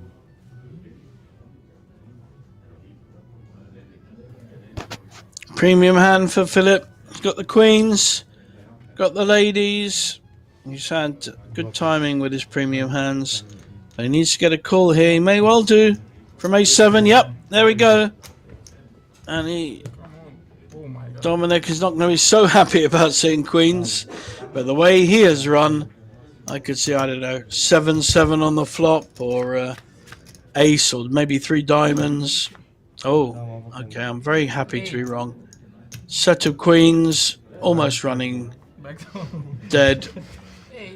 Daleki, ale jest. Już nie ma. what the fuck? 7 big blind queens. Oh, and ace. Thank you. And although he hit his ace, the 3 queens double up. So our short stack is back in the game, as he has done nearly all the final table. Found a way of getting there. Well played. That was a quite jump. Some pair you par. You jump as well. You don't open. To the big stack. big blind. Sitting confronted. Nice hand.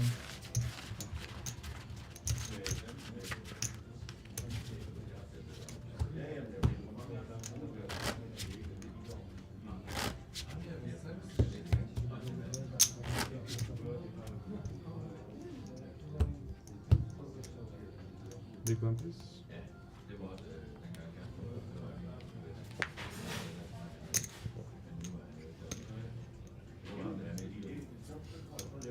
Tina with a 4-6 suited on the button. These are the kind of hands that are tricky decisions. They look pretty, but she's being very disciplined.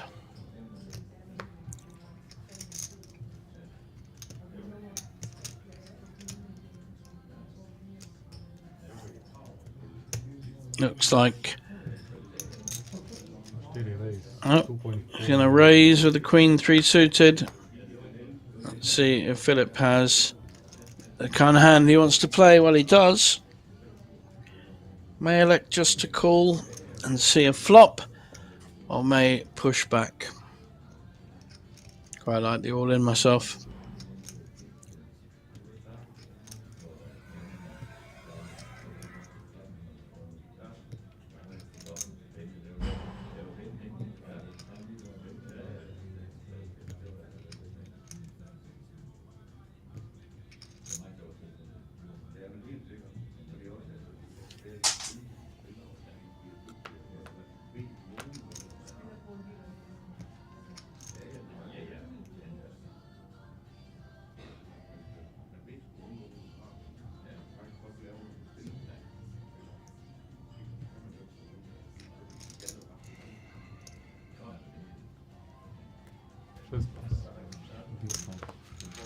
Wow. Philip decided to fold his King Jack. I understand why. He wants to try and maximize the potential value from a hand, and may have felt that a raise will have one of his 2 cards and possibly an overcard. But that's pretty nitty. For sure. Another is. But you ain't gonna fold. You ain't gonna fold. Well, No, no. of course. Open 3x.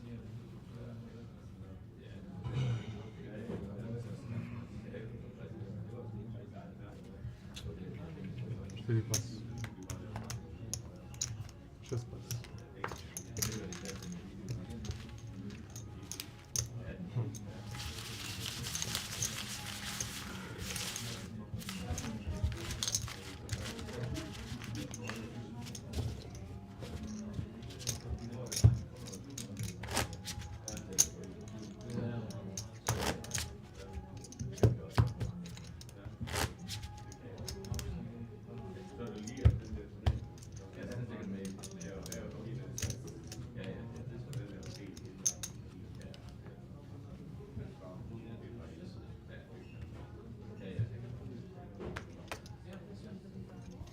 Пас.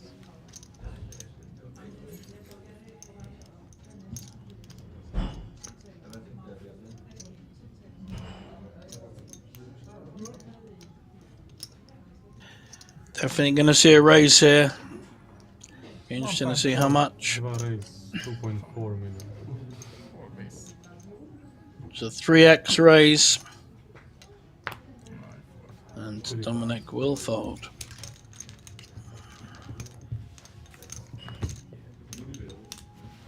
Power of red skips. Power of red skips.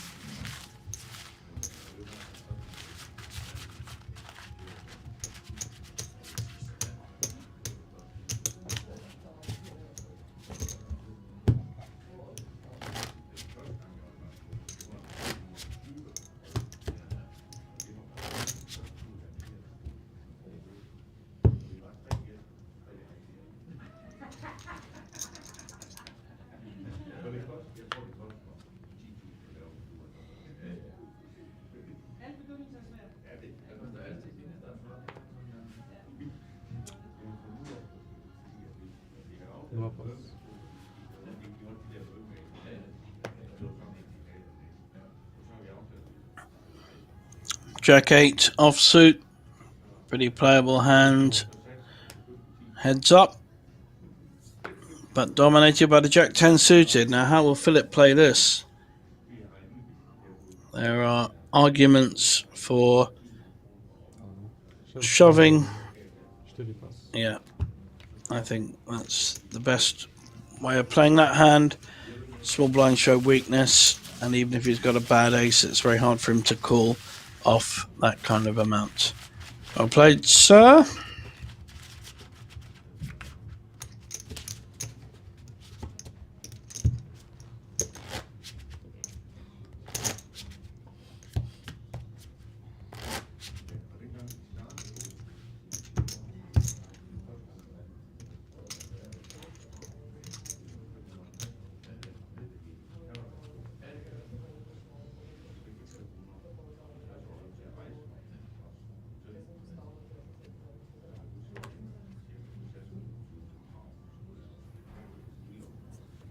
So some problem with his box there, but he's raising.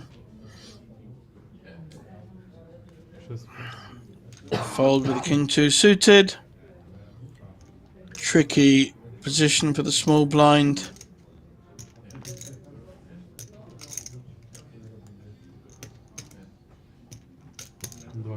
Fight again.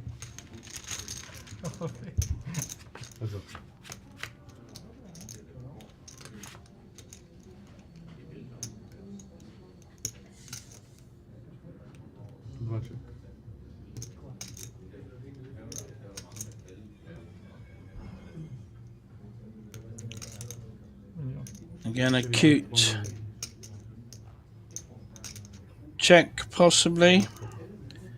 Calls with the queen 7. We don't know what Dominic's hand is.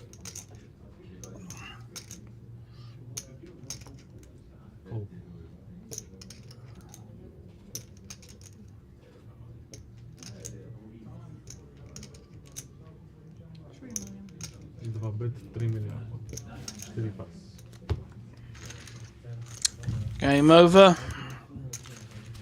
And Tina takes down a pot with top pair, or top 2.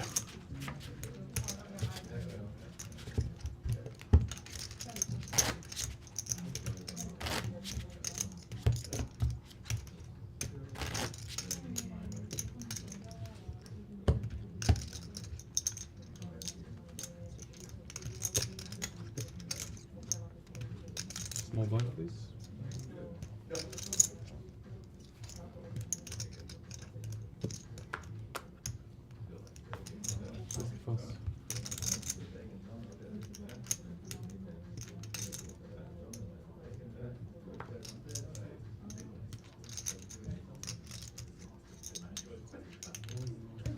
Thank you. You're welcome. Thank you. First time we... What the fuck is Aye.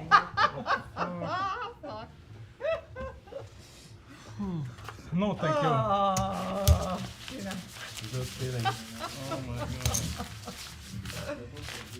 Yeah. No, thank you. 3-time aces on the final. Ha. First time I get warped aces for sure.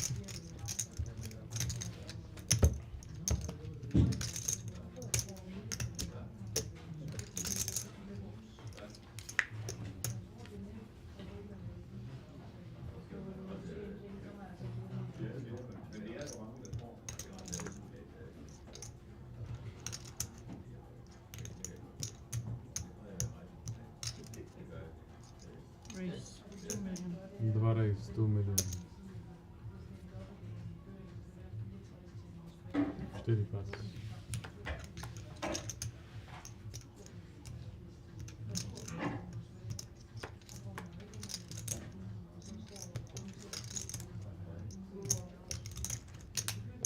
Just call. Heads up. 10-8 suited against ace 4 from Tina. Just check. Aces hit again. Will she slow play this like she has some of the other ones? There's 5 million in the pot already. No, she's going to bet it. This is a tricky spot for Philip, but against Tina, I think he will wisely fold.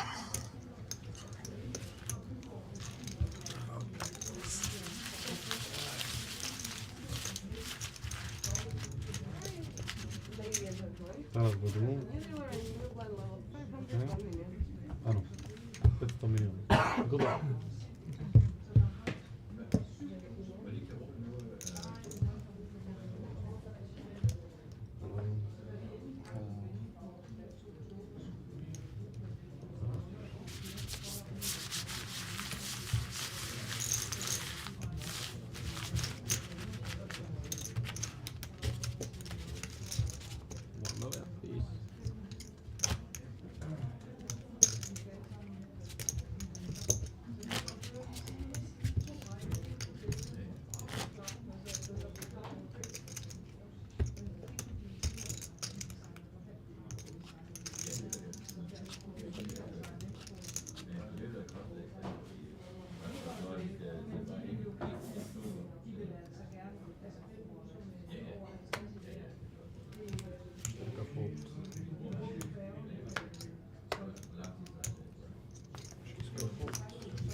Dvojka is 3 million.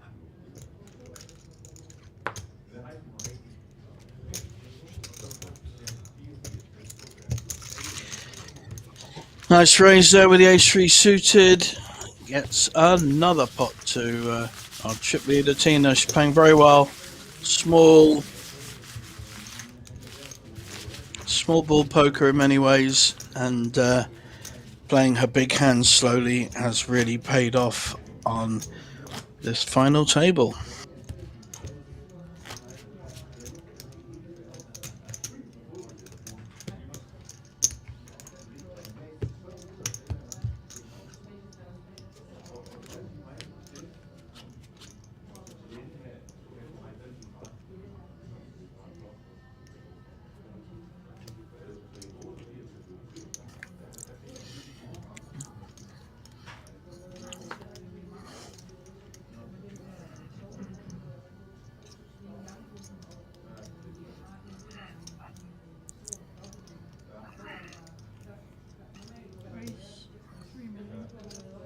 Now Philip in the danger zone.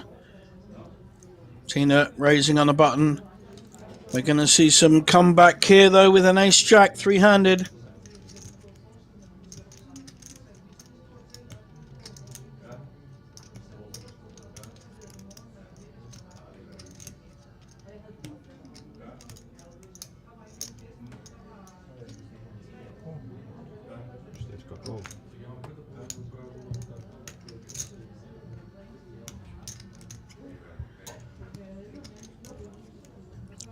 Elected just to call. Ace-jack is a very big hand, three-handed. Hasn't really adjusted for the ranges. And we have an all-in from Philip. This is going to be a big pot. The most significant pot of this final table. So the all-in is only twice the raise. Tina's in a sticky situation. She's got a player behind. Call 5 point. 5.3, sir. 5 mil entry. Probably only cool. There are ICM. Hej, ja to tak oba jsou call. ICM to think about here in terms of the money for third and second place, and I think Dominic is well aware of that. If he hits his ace or jack, depending on what hand Philip has, he could increase his stack significantly and make for a strong heads up. He certainly hit his ace, but there are 2 diamonds. Tina's hit the nut flush. Dominic's hit the ace. There's the nut flush. Dominic could be in big trouble here. We could even see the winner on this hand. We could see double knockout. Come on, Tina. We see a bet. This is lovely. She's slow played. She's slow played this really well. She's got the nut flush. 3 million. But 3 million.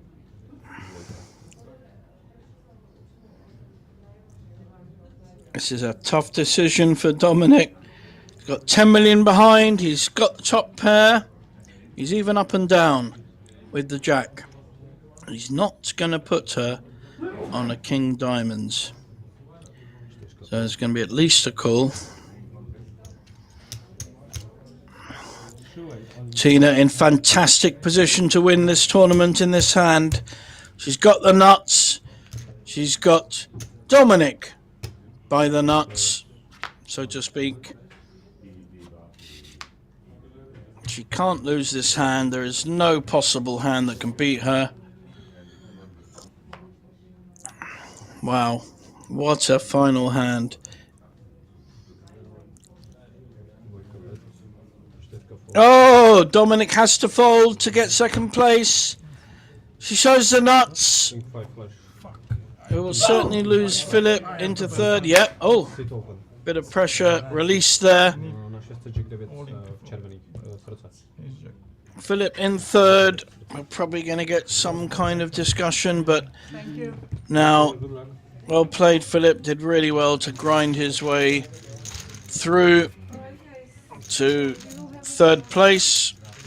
Really short. Like And we have a massive chip leader and a short stack. I don't think it's really worth Tina talking a deal. I think she should just play it out and try and win it. She's played the best poker all tournament. She's trapped really well. She's played her big hands. You can see there, I mean, basically, Dominic has to be all in with the first hand he plays. But I think we're going to go into a break and come back for the heads up of the Scandinavian Poker Open. See you in 10 minutes, I guess, 10 or 15 minutes.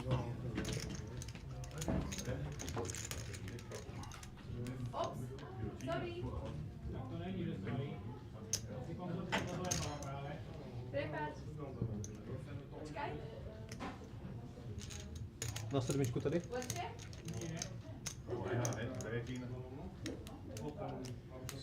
6,6 millioner. Ja.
Właśnie tak.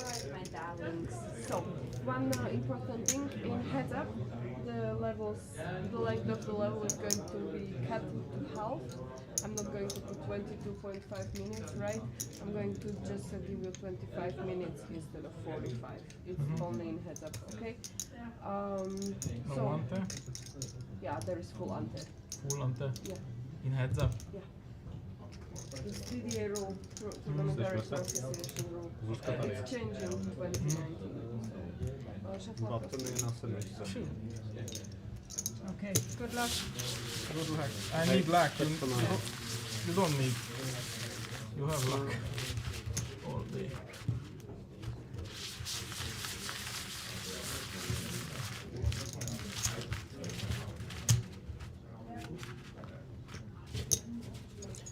Welcome back, everyone, for the final stage of the Scandinavian Open Poker Championship. We have a massive chip leader in Danish.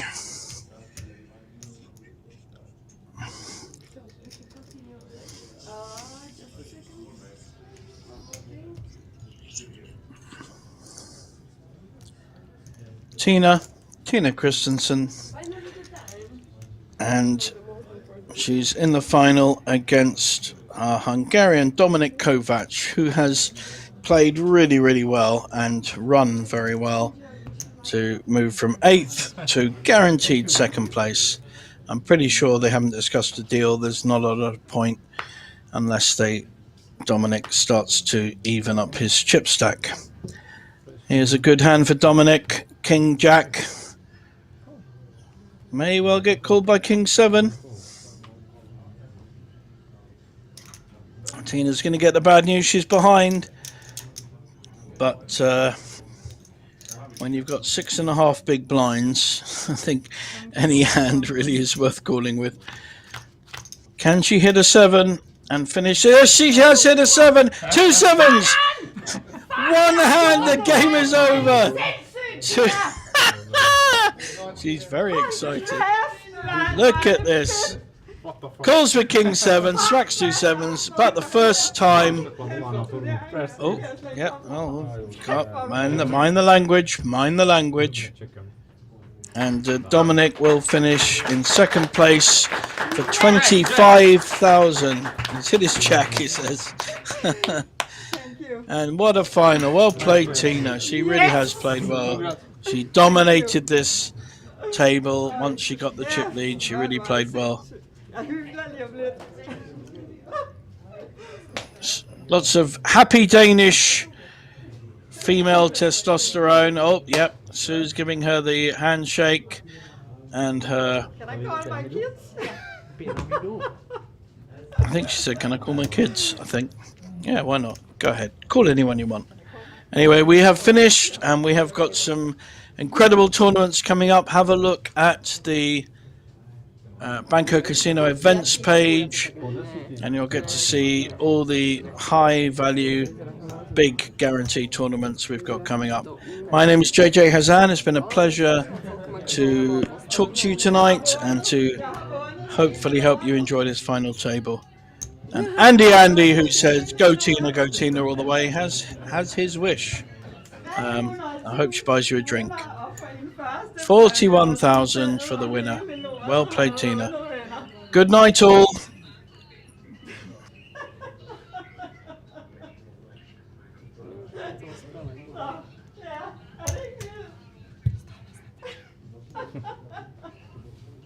To już podło mnie... Nie? No strasznie mało chipów na stół. Ja pożyczyłam chipy. Ja sobie pan tak presję koło mnie pożyczyłam. Jeg lægger på, ikke også? Okay. Bye! Że są jeszcze instruktory nie chciała uprawić. Prosím? Że są jeszcze instruktory nie chciała uprawić, a ona się to już skończyła.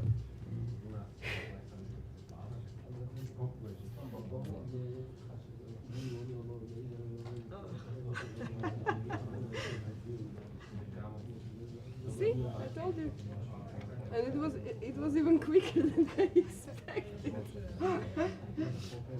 That was the first then, no? Yes. Yeah. Oh my god, come on.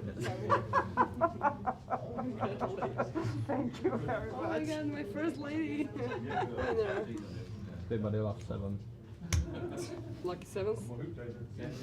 4 oblíbená henda 6-7, to nejde prohrát. Bude to vyzerať moc zle, keď tam nebudeme mať tie ďalšie 3. To vypadá hrozně. Hej? Moje autistické srdíčko. No. A proč mi dáš to? No, anebo to je nějakou blbost. Jsem viděl, jak na tom EPTčku v Paříži se jebali s tou Eiffelovkou z žetonu. To zabil. Mne som včera si našla krásnu trofej, či krásny setup úplne nádherne spravený a si hovorila, že to dneska spravím, ale tak sa mi nie. Ja som taká, dneska som taká.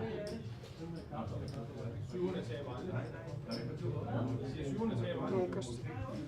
Tohle je v pohodě, si myslím. Pustím. Thank you, thank you.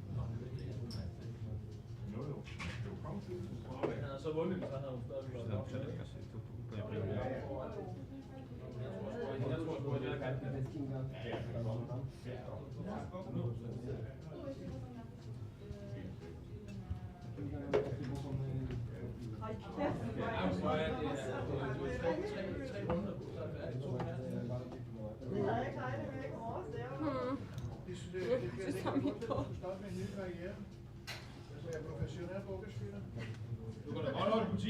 Toto sa mi už vôbec nedá. Vieš čo? Ja, nok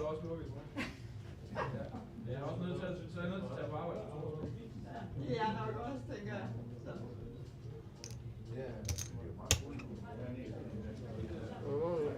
Predstavujem.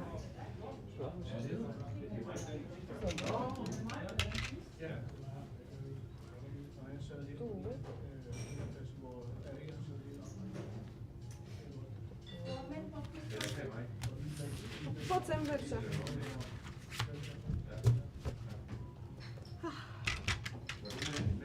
Pozrieš nás to, Bartoš, prosím. Hej.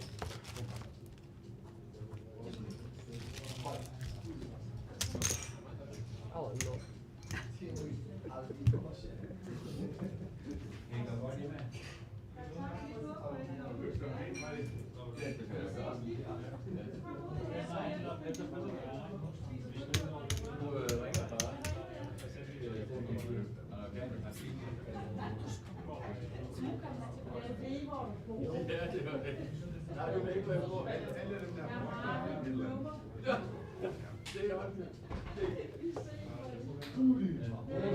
Okay. Domi? Ahoj.